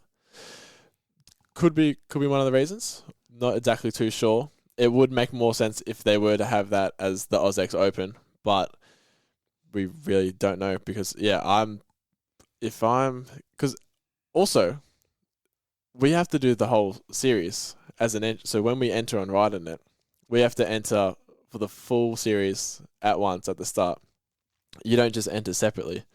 So I've also got a question. Is this going to be a part of that full season entry, even though it doesn't apply for championship points. In theory, based on the information we've got at the time of recording. Yeah, so yeah, we've got some figuring out to do, but yeah, I don't know. It's all looking like, I don't know. I'm sure they'll figure it out, but it's looking a bit loose at the moment. So I'm really torn because I think from the locations and the stadiums and the riders that they're pushing to get this year to compete in the Australian Championship, I think potentially from a spectator perspective, it could be the best Australian Championship we've ever seen. Because you're going to have full stadiums, which is also awesome for atmosphere. Yeah. They're really good stadiums, like they're good locations. Even Geelong, if it doesn't go to Marvel, Geelong's a really good stadium. That's one side. For the riders and what we're used to in an Australian Championship, I think that's where there's a lot of questions and a lot of potential negatives. So the Australian Supercross Championship, in my eyes, has always traditionally been a bit of a Pro-Am championship. You've got factory riders and you've got privateers coming together to compete in front of the biggest crowds in Australia. The angle that they're taking this year, to me, kind of disregards, I know we'll talk about the rider support program, but it disregards the challenges that privateers face, and I think will definitely limit the number of privateers that's on the gate. Would you agree with that? Yeah, I would 100% agree. Like, for instance, for myself, for me to get to the races, Townsville, 35-hour drive. If I have to bring my bike, I could be fortunate enough for someone else to bring my bike, but if I don't, that is minimum 3 to 4 days off work to get up there, minimum 3 or 4 days off work to come back, let alone the price of diesel, and list goes on, accommodation, all the places on the way up, on the way back when I'm up there. So, like, I don't even want to add it up, but I could see it, like, if I didn't go, I'd probably be $5,000 richer, or like some ridiculous amount like that. And that's just for one round, let alone going to New Zealand. That's going to be a whole effort in its own of how I'm going to get my bike over there. They have released that they're going to help out the teams and all the riders and whatnot by bringing all our bikes to each round. At a cost. At a cost, not for free. And so that will cost $6,000 for all the rounds, like all together. For one bike. For one bike. But here's the issue that I have.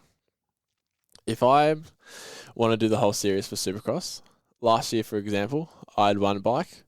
It was fine, worked all right, did it for racing, practice, blah, blah, blah. But if they're taking my bike everywhere, I'm not going to have access to my bike from the start of the season to the end of the season unless it's that race day, because that's where it's going to be brought to. So technically, I'm going to need a race bike, which will be going around. They'll be taking it around for me at my expense of $6,000. And then at home, you have to train throughout the season. If you're not training throughout the season riding, you might as well not even be doing it. It's the most dangerous, dumb idea of all time. So I'm going to need a practice bike back home. But on race day, normally people would bring their race and practice bike. If anything happened to the race bike, they would take the parts off the practice bike and they'd put them on, or they would just switch bikes altogether if an engine blew up or whatever. But if I want that gig at race day to have a race and practice bike there, that means I would have to have race bike there, practice bike there, and then a practice bike at home, because I'm not going to bring my practice bike from home to the races, because then I'm going to have to drive it in a van 35 hours to whether it's Townsville or it's the Perth. So for an ideal situation for me to be like not stressing on race day and potentially not miss out on races due to bike issues, I realistically would need 3 bikes for the series, which for a lot of privateers is ridiculous. Okay, and you've raised another point, which you've kind of glossed over. If you're spending 3 to 4 days driving to and from rounds, when are you training? Great question. Didn't even think of that. Yeah. Well, the only training I'm going to be having is probably from in between round 1 and 2, which is that 3 to 4 week gap. But yeah, that's an amazing question. I won't be training. Simple as that. If I'm flying to New Zealand and I'm racing to Victoria the next week, not a chance I'm getting a midweek training and like just throw that in the bin. And then from Victoria and I'm going to Perth the next week, after racing, it'd be Sunday or Monday or whenever, getting everything ready, panicking, getting all ready.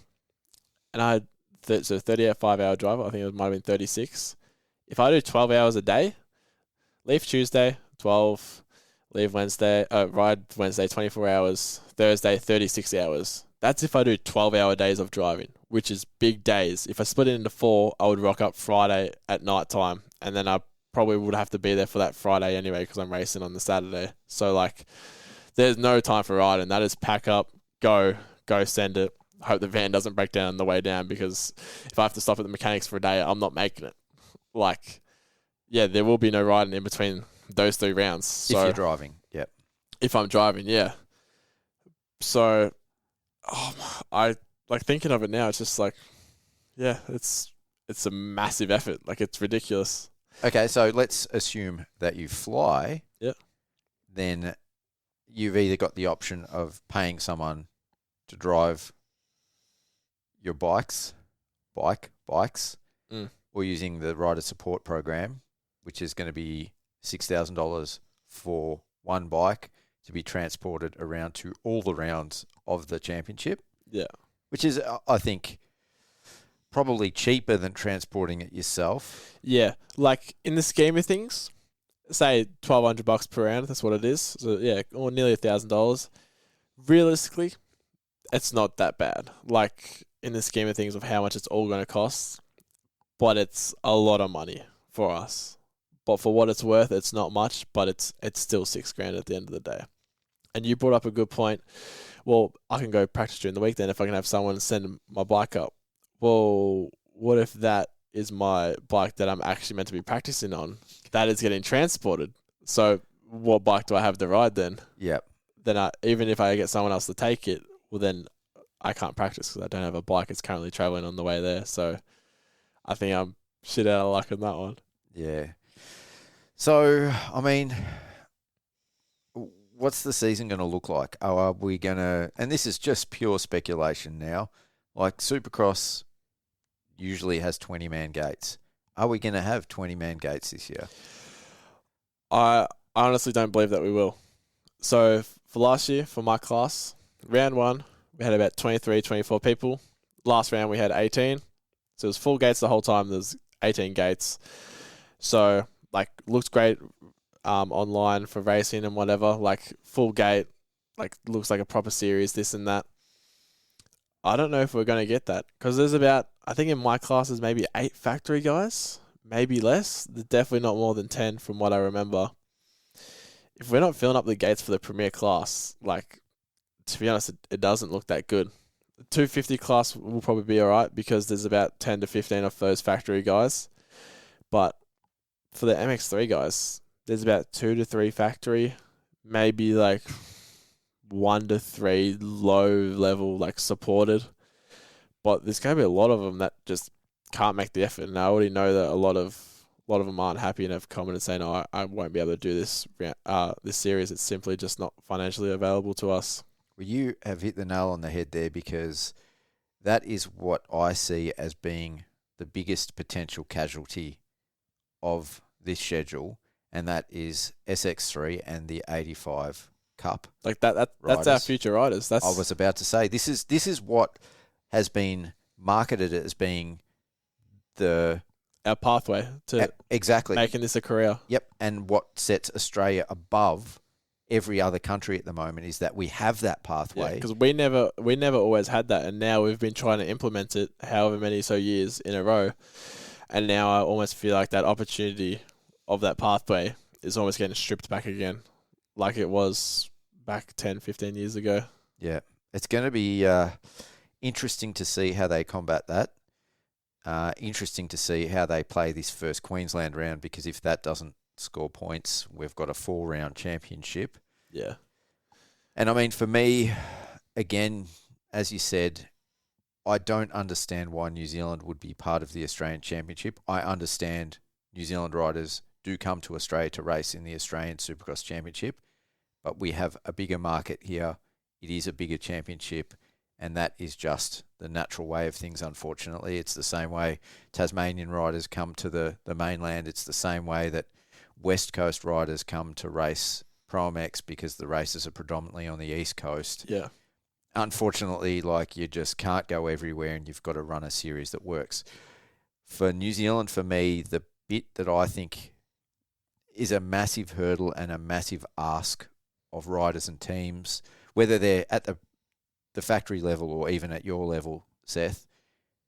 So if you were to race in New Zealand, let's just say at an absolute bare minimum, Yep. your dad is your mechanic. Yep. You know, for each rider, they're going to have to not only pay for a visa, passport, and organise all that for themselves, they're probably going to need to do it for, I think, at a minimum, probably 2 other people. You know, whether it's a parent, whether it's a mechanic, whether it's a coach that's going to go over with them. I mean, that's already another logistical hurdle, another cost. I mean, getting your passport, I think, is $400 if you haven't got a current one. Yep. Times that by 3, flights by 3, accommodation by 3. Rental car, because you won't have your vehicle with you. Yeah. And then on top of that, and this is where the fly in, fly out model, I think, hinders.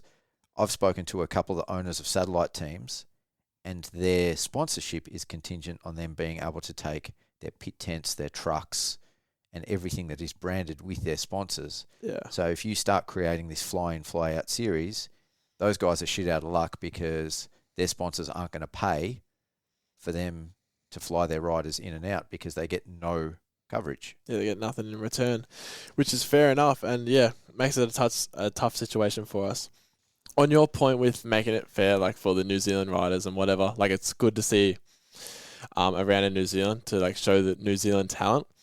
But I feel like this doesn't apply to the AUSX Supercross just because The Australian Championship, yep. Yeah. I just feel like this doesn't apply because you can't just do a one-off for Supercross. You have to do a full series entry. So you have to do all the rounds anyway.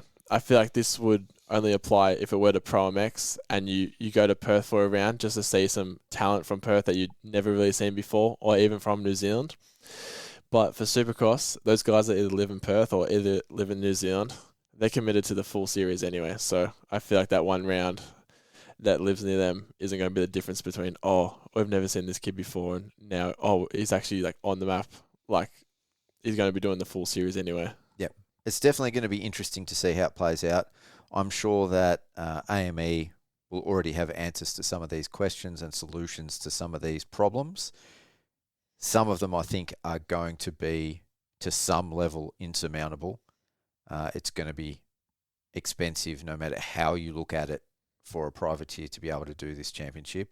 I think it's going to rule out a lot of privateers, MX3 riders and 85 riders, even if they can make it happen. Yeah. And as far as the New Zealand thing goes, if this is the future of the Australian Championship, it is really shaping up, I think, to be a primarily factory-only type series. It's changed the dynamic from that Pro-Am to a... Yeah. And do we have a market big enough to support that in Australia?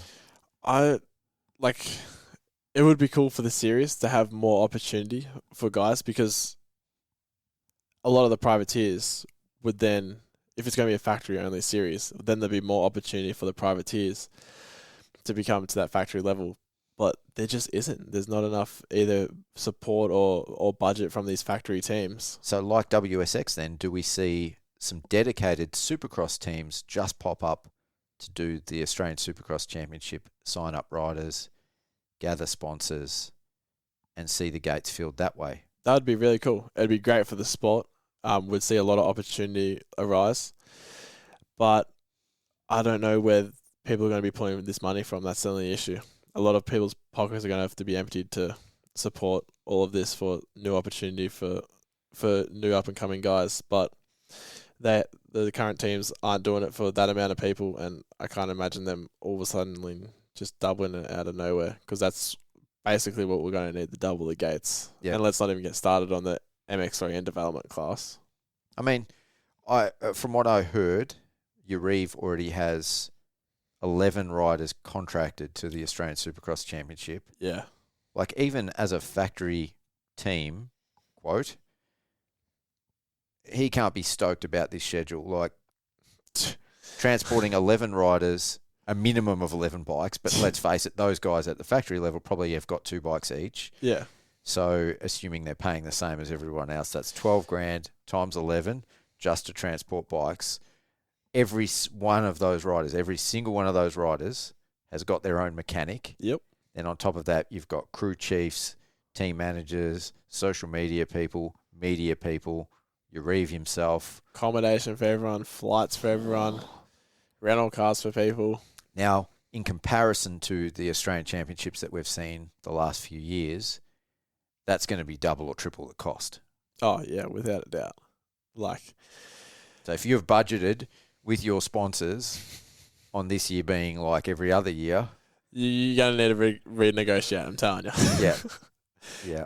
It's going to be interesting. Like I said, I think from a fan spectacle, it's gonna work. For AME, it's going to work. They're going to have bums on seats.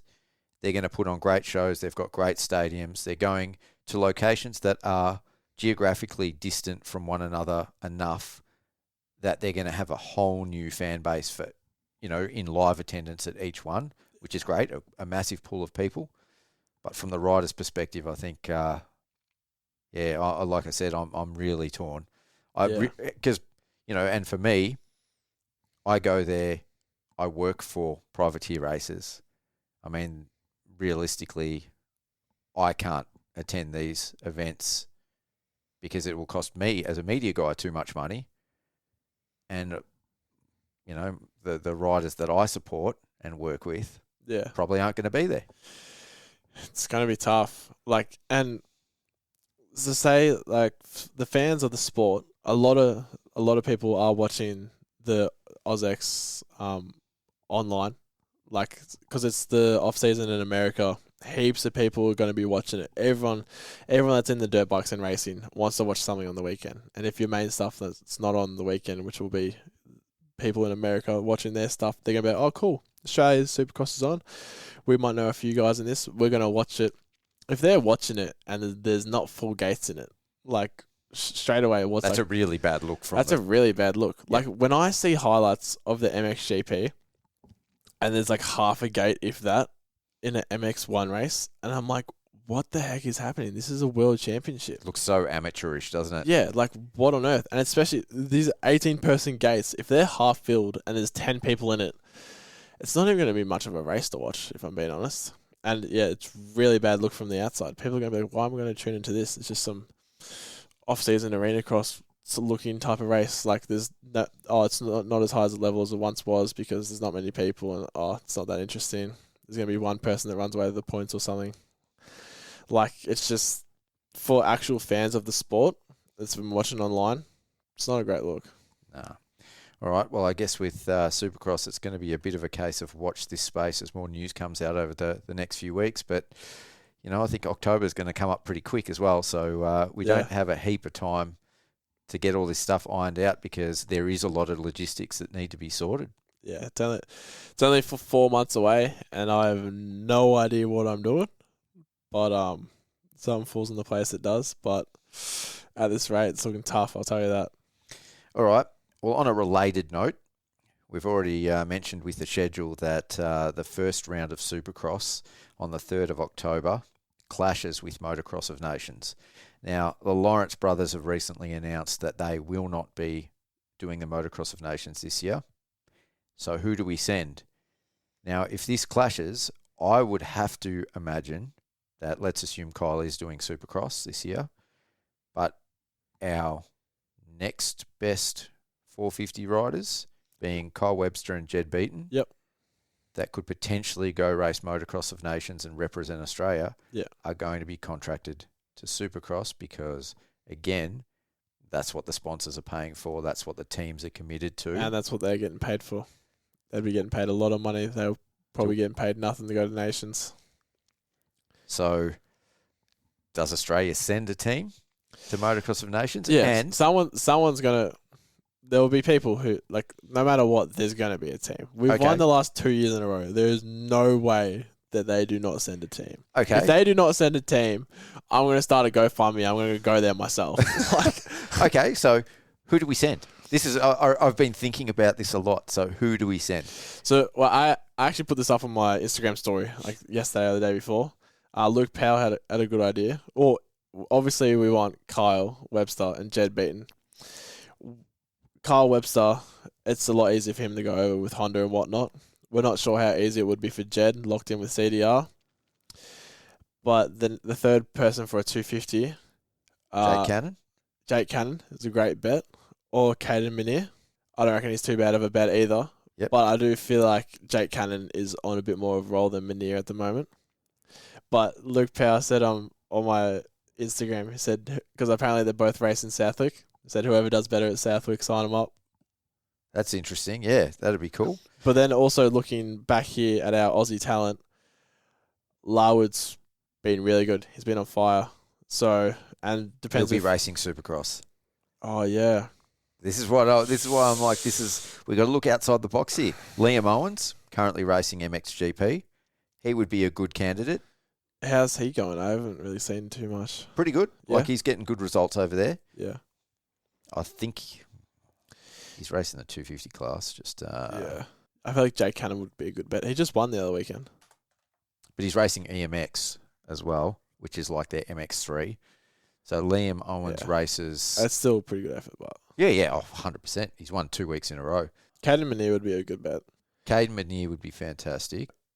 So Liam Owens. So I saw this kid race a couple of years ago in MX3. Went over to to Europe, and he's racing MXGP now. Raced on the weekend in Germany. Qualified third. In what class? MX2. Qualified third. Qualified third. Yep. Damn. He must be doing all right then. Yep. P3 race 1. Really? Yep. Crashed in Moto 2 multiple times. P14 overall P6. P3 and MX2. That's no joke. He's a good rider, dude. Like, very, very good rider. Yeah, right. So I had no idea. Like, I knew he was over there and stuff, but I haven't heard much from him. Yep. That was in Teufelstal in Germany. Bro, P3, get this guy a factory contract. So he has raced MX1 as well. So over in Europe, finished P10 in MX1. Out of what, 12 riders? How many people's actually in the race? P10's really good, but it's just a shame that there's not a lot of riders because, like, it just looks better on paper to become 10th out of 40 people rather than 20. It's just sad to see that the MXGP is like that. There's so many quick guys in MX1 over there at the moment, though, so it's a really good effort. So he's looks like he's a pretty much consistent top 3 guy in the ADAC Masters over there as well in Europe. So yeah, right. That's like another European championship. So yeah, kid can ride. 100% he can. So, I mean, do we stick him on a 450? Jake Cannon? Let's stuff it. Let's stick Caden Minier on a 450. He's basically on a 450 already on that Starbuck. I think it's a rocket ship. Hey, he raced a 350 at Manjimup? Yeah, Manjimup. Did really well on that. Yeah, true. The kid can ride a big bike. I think he's talented enough and he's got the dog in him to tough it down on a big bike. Who else from ProMX would you send? Well, I would say 450. Someone like Dean Ferris. Unfortunately, he's injured because he's not going to do Supercross. No. I think Todd Waters may be a little bit past his use by, but someone like that isn't He was riding good at T-Bar. Yeah. Really good. So really damn good. Oh, he's been feisty as this year. Yeah. So someone that isn't racing Supercross. Yeah. He would be a good option. Dig out Hayden Melroth. Blow the cobwebs out. Yeah. Man can ride. I was about to say Crawford, but I realised he's New Zealand. It'd be right for you. You'll be racing Supercross, though. Bloody hell, dude. Thinking about it. Damn. Yeah, you got to think of someone that's not racing Supercross. You're all stuck. Yeah, Todd Waters is probably your best bet then. Yeah, legit, all of our guys will be racing Supercross. And no one's going to pull out. Like, they've got a good salary going for Supercross probably. Oh, I'll just go race nations for nothing. Yeah. Like, unless they're doing financially really well, like lifetime opportunity, but realistically, it's just not financially available for them. And they need the team support. They've got to get a bike over there. Yeah, that's way harder than you think. Yeah. Yeah. Visas, all that stuff. I could see Todd Waters come back. He's done it before, hasn't he? Yeah. Yeah. Yeah. That would be cool. It would be cool. I wish Dean Ferris was healthy. Like, do you reckon Webster's doing Supercross? He hasn't the last 2 years, I don't think. I think if the opportunity comes up to race, he's the only one I could see that could potentially opt for Motocross of Nations over Supercross out of the riders that we've spoken to. Or spoken about, sorry. So, especially if it doesn't count for championship points. That first round. Yeah.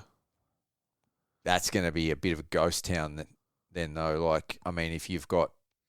Jed Beaton could potentially win a Supercross Championship. If that first round is just an exhibition, you kind of want him there. Yeah, I don't know. I feel like Urive would just be like, nah, Team Australia, let's go send it. This race is cool and all, but it's not towards the championship. I win championships. Let's go fight for our country. It's our next best guy. Won last 2 years. Got to hold down the Australia fort. Yeah. I feel like Urive's that guy. Even though, like, it doesn't seem, I don't know, even though it's, like, very unlikely, it might just tick in his head one day, like, you know, Webster, we're sending you, let's go.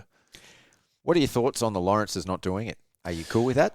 I'm not, like, you can't be mad at them. Like, they've like, been really, really busy in their off-seasons and whatnot. Hunters hasn't really been out for that long. Oh, he was out last Supercross. Yeah, but their off-seasons have been busy. I don't know. Like, you've won 2 in a row, first 2 in history for Australia. I don't know. I feel like you just got to suck it up and go send it. You know what I mean? I mean, I could understand that. I feel like even if they're at 90%, they'd go win. Yeah, I agree. Like, they could even back it down a bit in their off-season. Eat a few pizzas a few weeks before. Like, you'll be right. Just go out and send it, yeah. I can understand. Again, you know, I understand them. I understand it, though. Break. There's nothing in it for them. The Jets probably made $30 million that year, and he's getting paid $0 to go thug it out for no reason when he could be resting. They would be making money off Motocross of Nations. 100%. You reckon? Yeah, there would be an income stream from them going there, whether it's... Who's paying them? Someone's going to be paying them. Someone's going to be sponsoring them. They will have an income stream.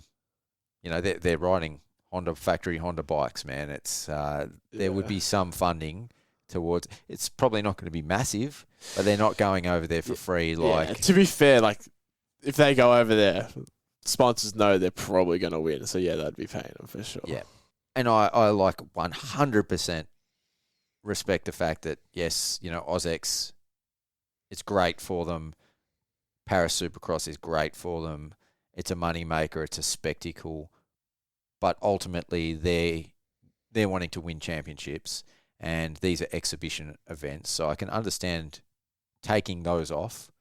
But like you said, I think to go back and three-peat, that would even just further cement Australia into the MX of Nations history books. Oh, it'd be insane. I would love for them to go back and just do that again. See, like, how many times can you win it in a row? You know, they're putting Australia on the map. No, I don't think anyone is going to beat them. Like, if they like go in there 90% healthy, who's beating them? Yep, with Kyle or Jed as the third rider. Like, no one's beating them. No, I agree. And Kyle and Jed, you always see in, like, the American podcasts and whatever, they'll be like talking to ProMX. Oh yeah, like, we're not too sure. Kyle Webster's the weakest link. Like, we'll see if we'll hold up his foot. Dude, you seen that guy ride? He's going to hold up his own. He's going to rip just like he did last year. And I mean, both the last 2 years that he raced the Motocross of Nations, he wasn't healthy. So far this year is the healthiest. And on a 250. Yeah, the healthiest he's been. And he's held up his piece of the pie. Yeah, on a 250, crashed first turn, both motos, came back and thugged it out. Yeah. And it was like a top 5 250 rider. Like, he's going to do it again. He's got to do it again. Lawrence has got to do it again. They've got to do it.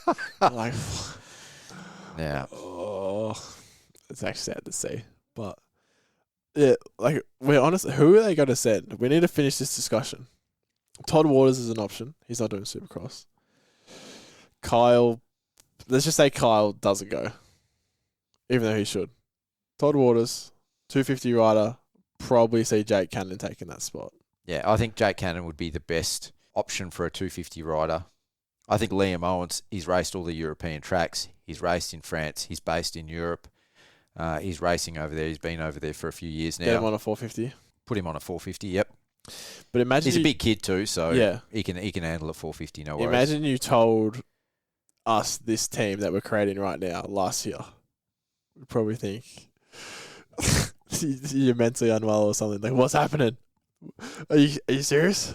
Well, next to the Lawrence brothers, everyone's a B grade rider. Yeah, of course. Doesn't matter if you're podiuming in MX2 in MXGP. I can't wrap my head around it. Yeah. Oh, I can't believe it. Nah, it's all right. That, honestly, it'd be good for other guys to go do it, just to put in a showing. And, you know, you're a moto fan. You race ProMX over here. And you didn't know who Liam Owens was. I know who Liam Owens is. I know. I've watched him race through MX3 and whatnot. Keep digging. I didn't know how he was going in Europe at the moment. I knew he was over there, but I hadn't heard a word of it. Yeah, no, he's going good. No, that's good to hear. No, but it would be sick to see, like, okay, now there's 3 guys. Let's see how they stack up against the rest of the world. 100%. 100%. I'm sitting in front of that TV and watching it. And I mean, I'm rooting for him. Let's go. There is going to be so many Australians, unfortunately, you know, that don't know who Jake Cannon is or Liam Owens is. Yeah. You know, so for those young kids, they're doing great things around the world. It would be a great opportunity to actually get the recognition in Australia for what they're achieving over there. Mm. So that would be really cool. Would be really cool. And then, you know, they can do it under Papa Webster. So he's been there twice before. He can be the guiding hand. Yeah. That would be cool, that's for sure. Yeah. Okay. AMA Motocross. Speaking of Kyle Webster, he's just been over there, 13th at round 1. By the time this goes live, we will have had the second weekend. So he's going to be racing there as well. Does Jet bounce back? He's going to keep improving. Jet is going to bounce back. Jet is going to be Jet. Like, people... I was texting Frederick earlier, and he reckons, like, Prado's going to just smoke Jet all season. And I'm just like... You're just delusional. Once Jet even gets to 80% of his health, he's just gonna jet away. He's just gonna do Jet things. He's gonna do Jet things. He's just gonna float around the track like he's not even riding the same track as anyone else. And we're gonna question, like, is it really that hard? Why can't we just go out there and do it ourselves? Like, he's that good of a rider. Didn't even look like he was pushing hard at all. He starts with crap all weekend, and he still came away P3. Is Hunter going to have more for Jet than he has in the past? 100%. This is the best we've ever seen of Hunter. Like, I was just watching the ProMX last night, and Steve Mathis was like, you know, you should get on your butt patch for round 2. The package. You're the whole package. He said you got the mental ability, the skill, just the everything. And it's true. Yep. He's solid all round. There's nothing you can hate on it. Like, he's the best we've ever seen it for sure. He's going to have way more for Jet. I reckon he might be a bit of a problem for Jet, especially as Jet's trying to get back to 100%. But they're going to be a lot closer throughout the whole season than people realise, I reckon. It's not just going to be like, oh, Jet's going to come back out and just absolutely smoke Hunter. I reckon Hunter's going to have it for him. Yeah. Like, this is the best Hunter we've ever seen. I tend to agree. I'm curious as to what point in the championship Jet can start competing for those wins and clicking them off consistently. I think that's going to be what makes this championship so interesting. I think Hunter's going to have his number for a while. I think Prado is going to get in there and steal some wins in the meantime. Yeah. I could see Prado getting in there, getting in a win. He rode really good at round 1. It was actually good to see that he's Mate, he's a 2-time world champion. He's back on a Euro bike. You can't ride him off, dude. Like, I rode him off last year. 110% I did. I'm telling everyone that he sucks and this and that, but yeah, I'm sure a lot of people are surprised of his performance on last weekend. So really good to see that for him. Well, you got to look at it this way. He beat Tim Geiser straight up. Tim Geiser passed and beat Jet straight up. Yeah. Prado is, you can't say that Yeah. he's fucking not on that level because he is. Saw him at the practice track in one of Burkeen's videos. He was ripping. Yeah. Just looks so comfortable. This recency bias is setting him out to be an underdog, but he's a 2-time Yeah. 450 MXGP champion. Yeah. That's like that. No one lucks into that. So, how do you think it's looking for Kawasaki over there? I don't think it's looking great for Kawasaki anywhere. Like Chase Sexton, he did ride good on the weekend, actually. I'll give him that. But we expected him to do worse. Supercross, he only got it together near the end. Got a win, but still it wasn't really a fair win because people were fighting for championships. But we're really going to have to see if he gets any better. I know Marchbanks was struggling through Supercross, but he's getting a lot better now. He didn't do too bad on the weekend either. Pretty sure he got a top 10 in at least one of the motos. I'd love to see Chase Sexton start riding like Chase Sexton. 100%. I Chase is one of those guys that has that raw speed that he can battle with Jet, I believe. Yeah. He's like that, one of those guys. I almost feel like he has to be at breaking point where because at the moment I think everything is getting blamed on the bike. Yeah. And he almost has to feel, I think, like he get to that point where it's like no bike is good enough. He cracks the shits and he just goes out and starts focusing on the riding. Yeah. Riding what he's got, accept the fact that the bike is never going to feel perfect Yeah. in every condition because he's got that ability. And unless that happens, while he's still sort of salty about the bike and focused on how the bike handles and making excuses, I don't think he's going to be consistently able to compete with Hunter and Jet and Prado. Yeah, on a consistent basis, I don't really see it happening, especially with someone not happy with their bike. Like, I do expect them to pull out a blinder and for some reason just one or two motos just run with them the whole time. But I don't know. I really don't see him doing that all season long if he's not comfortable. That's just what he's shown us in the previous years. So I don't really expect anything to change. Yeah, it's an interesting one. I guess I'm criticising you for the recency bias with Prado, but that's kind of how I feel with Chase at the moment. Yeah. I mean, he's shown he's got the speed, but I just can't see it happening at the moment. Yeah. No, when Chase is on, he's that guy. Like, he's almost like one of those riders when you watch Jet and you're just like, wow. Like, just incredibly like fast and just smooth. Like, he's one of those guys. He makes the bike look like it weighs nothing. But that's when he's on, and it's been hard for him to get that on feeling. He started looking really good at the end of KTM, but he'd already switched contracts by the time he sorted the bike out finally, which was a shame. So let's assume that nothing really changes much. Yeah. He wasn't stoked on Cowie. Let's say that doesn't change towards the end of the year. What's next for Chase Sexton? Rumours had it he tried to get out of his contract after Supercross. That's what I mean. He's got a 3-year contract, I'm pretty sure. I don't see him staying, but at the same time, he can't just keep doing this to every manufacturer. No. Where's he going to go? I don't think there's ever going to be a spot for him open for him at Honda. Lawrence is going to live there probably their whole career. It'd be so dumb for them to move. Unless Ducati starts putting in more money, could get a main A guy. But then again, he's going to a new manufacturer to dirt bikes. He might run into the same issues. Star? Yeah. I couldn't really picture it, but I could see it happening. Like, I never really would have thought of it. But that's kind of his only option left. But I feel like that's kind of... We got Deegan there. Deegan's going to be there for a while. Jay Coops, I think he's looking for a job at the moment. So I think with Sexton, if he was to keep chipping away and stay at Cowie and not get the results, he could still have time in his career. He would get more opportunities. I think if he jumps ship from Cowie at the end of this year and goes to someone else, doesn't matter who it is, and that doesn't work for 1 year, I think his career is pretty much done. Yeah, I mean, if you keep just jumping around and... Who will take him after that? Like, that's the thing. If he stays loyal to Cowie, and the results don't come, Yeah. at least he's been loyal and he's worked, and he's paid back the support of the team with that loyalty and the effort. And I think that's where he is at this stage now. I don't see him doing that or thinking about that either. I don't see it either.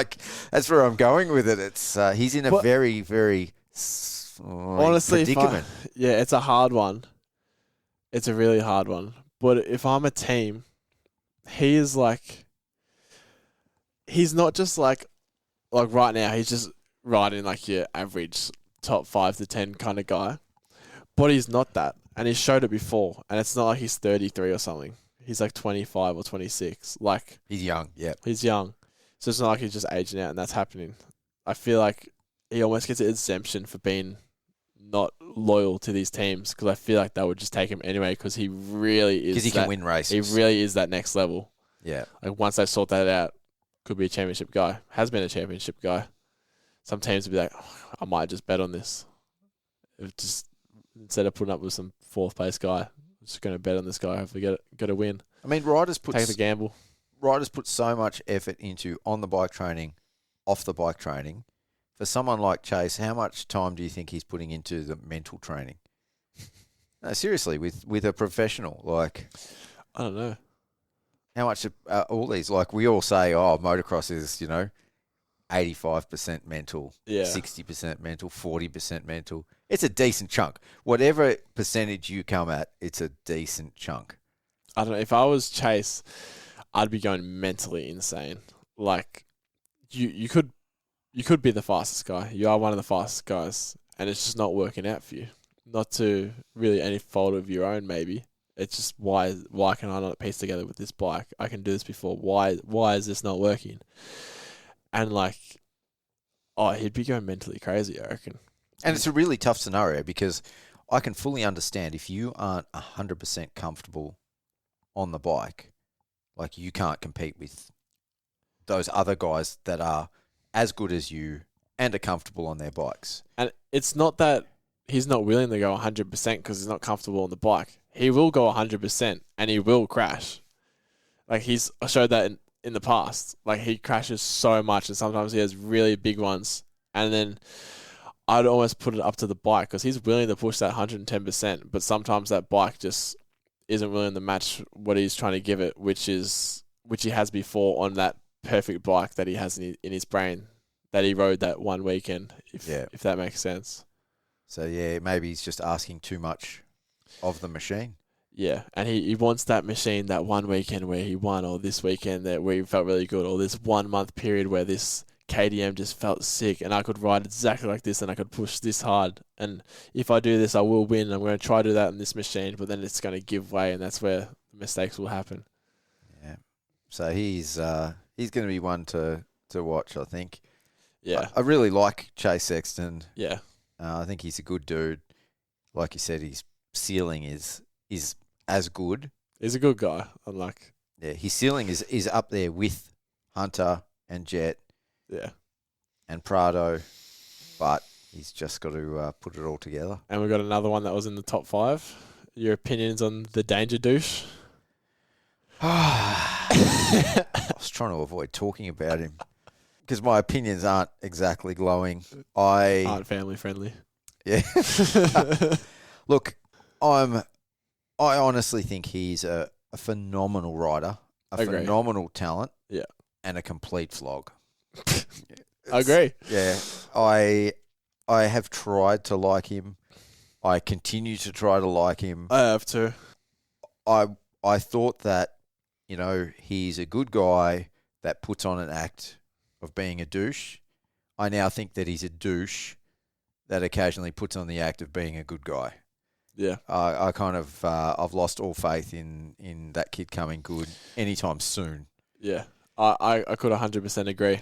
And he's trying to play both sides. He's trying to play like this douchebag, like, oh yeah, R.I.P. This shirt he was wearing, he had a gravestone saying R.I.P. Jet, like he's just going to beat him on the weekend. And it said that on his shirt saying, I love his girlfriend. Like, stuff like that. Like if I was Jet, I would just meet him at the back and just stuff the race. I don't give a like stuff like that. But no, Jet is so mentally strong. That's not going to get in his head. So at the end of the day, he just looks like a douche for doing it because it's not working. And then after the motos, he gets interviewed and he's like, and they're asking about how his weekend went. And he's like, oh yeah, it was really good weekend for me. I'm just learning, so pretty good results. You can't say you're just learning and you're just easing into the class after you said you're just going to wax the champion and you're talking crap about him. Like, you can't play both sides of the story. Well, like, more recently, he was patting himself on the back, saying, I kept up with the best rider in the world. Well, you did, but not on his best day. Yeah. You know, keeping up with him on his first ride back. The guy was limping onto the podium at the end of the day. With a that career you couldn't even make it on because career-ending injury, potentially, like could have been. He's come back. He's got 11 pins in his heel or in his foot. Yeah. He's definitely not at 100%. It's like, again... Whatever helps you sleep at night. Yeah. But, I think he believes his own hype, and that's the bit I'm out on. Not a fan. So, and he's going to be good, but to be honest, he's got a while. On track, I think he's good for the sport. This WWE bullshit off track, I mean, I hear people go all the time that it's great for the sport and it's attracted fans. And yes, you know, that whole YouTube generation that follow him have followed him now into the pro ranks of Supercross and Motocross. But do I think it's good for the sport? No, I think it turns it into a spectacle. It moves it away from that elite level championship racing. Yeah. Us diehards of the sport who really enjoy the racing part of it and just like the professionalism of it, the respect and like stuff like that. We don't like that at all. But there's other people who don't care about the sport at all and they just see entertainment. There's drawing heaps of attraction into the sport. So yes, it's good on one hand because it's bringing, say you could bring more money into the sport, this and that. But it's also taking professionalism out of it and making our sport maybe a bit of a joke. Like what are these so-called professional athletes doing, just bagging each other out like that? Yeah. Like, I don't know. You don't really see that in many other sports except for UFC, but that's completely different. You guys are beating the crap out of each other. Well, if you talk about legitimising motocross and supercross, and that's always the challenge, is, you know, to have it at that same level as MotoGP and Formula and One. F1, yeah. I mean, you see some heels in those. You see guys with attitude and that are a bit edgy, but you don't see this immature crap that Deegan is bringing to Supercross. And I'm all for like a little bit of attitude or like a little bit of like poking or a little bit of like stuff like that. But you kind of get to like the personal level and just being a douche and there's a level to it. A little bit's all right. Keeps us all entertained on our toes wanting to watch the next weekend. But then there's just a level which is just like, what are you doing? It's too much. See, it's all right for me to feel like that because I'm old. So, you know, you should be all for it. Yeah, a lot of the older people don't like it, that's for sure. Yeah, no. Anyway, all right. So the other thing that's going to kick off on the weekend, and again, by the time this goes to air, it will have been done and dusted, but the women kick off this weekend, and we've got 3 Aussie ladies racing over there in Charlie Cannon, Taylor McCutcheon, and Emma Milicevic. Oh, Emma's racing. She is. I did actually hear she was going over. Wasn't exactly sure what she was doing. Great to see her racing that series, to be honest. I'd be really interested to see how she does. How do they stack up? It's a great question. Charlie's going to be going for the win. Her versus Turner, I believe. I feel like they are going to edge out the rest. But I feel like some might not be too far off. I see Taylor up there too. Top 5? Taylor? I could see her in the top 5. Yeah, for sure. I believe she could. I reckon she could even run up front for a bit. Like maybe not for like the whole moto or whatever, but if she gets a good start, I don't see why she couldn't be up there for a few laps. The only thing that I think is going to be working against her initially is just that experience of racing overseas in the US. Obviously, all the American girls have been through those, they've jumped through all those hoops, and it's their own stomping ground. Yeah. They're probably going to know the tracks. They're going to know the conditions, how they get prepped. Charlie's got a bit of that experience now.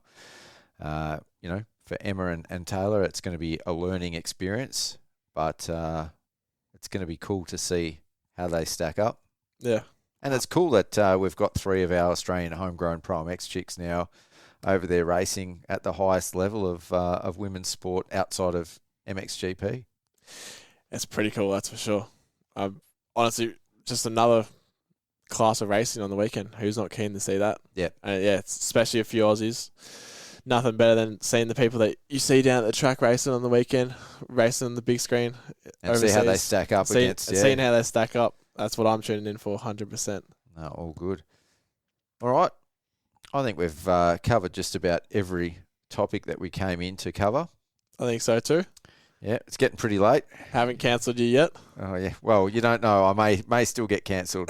We'll see. I think we both made some big calls during the episode. So luckily we held back. Otherwise, you'd be waking up with your phone blowing up. No one listens to this janky show anyway. All right. Well, that brings us to the end of this episode. If you like these shows, you know the drill. Please like and subscribe and share to your stories so we can keep growing the sport and the podcast. Massive thanks, Seth, for coming in to co-host for this episode and for bringing in a fresh number 71 jersey, which I already have hanging on the wall in the studio. That's all good, mate.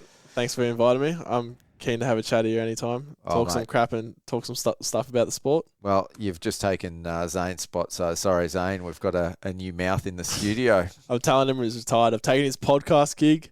I've taken his gig on the crimper at work. I've taken his machine. He's not gonna have a job when he comes back, and he's not gonna have a podcast to be put on. So, well, mate, he might as well just stay overseas. He better get a gig or he's done. With all the fun that he's having over there, man, I don't think he wants to come back right now. Yeah.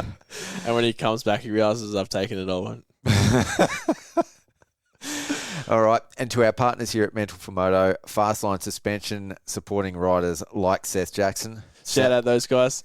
If you're always complaining about arm pump at the track or you're not comfortable on your bike, there is a good chance that your suspension is completely out, and I bet you your oil is completely cooked because you decided to spend your money on a bloody new FMF instead of spending half the price on some suspension that's actually going to do you well. So the biggest difference you're going to make, improvement on getting yourself faster and riding safer. So where should people go, suspension. Seth? You should be hitting up like Fastline Suspension. Adam is such a nice bloke. He just actually cares about your suspension. He doesn't just give it to you and throw you away. He'll actually come down to the tracks. He's always at the Gippsland series, and he'll be down at Hastings and stuff like that. And you'll be down there and you'll ask for a bit of help, and he'll be more than happy to help out for free. I think you need a pay rise, mate. As well as Fastline Suspension, Southeast Pools, Iro Helmets, Ultimate Toy Haulers, and the June sponsor of the Mental4Moto Motocross and Supercross wall calendars, which actually feature South Australia's Cody Everett and New South Wales' Sienna Guidis this month. Thrill Therapy. And most of all, thanks to you guys for listening. On behalf of Mental4Moto, I've been your host, Pete Wolf. Until next time, see ya.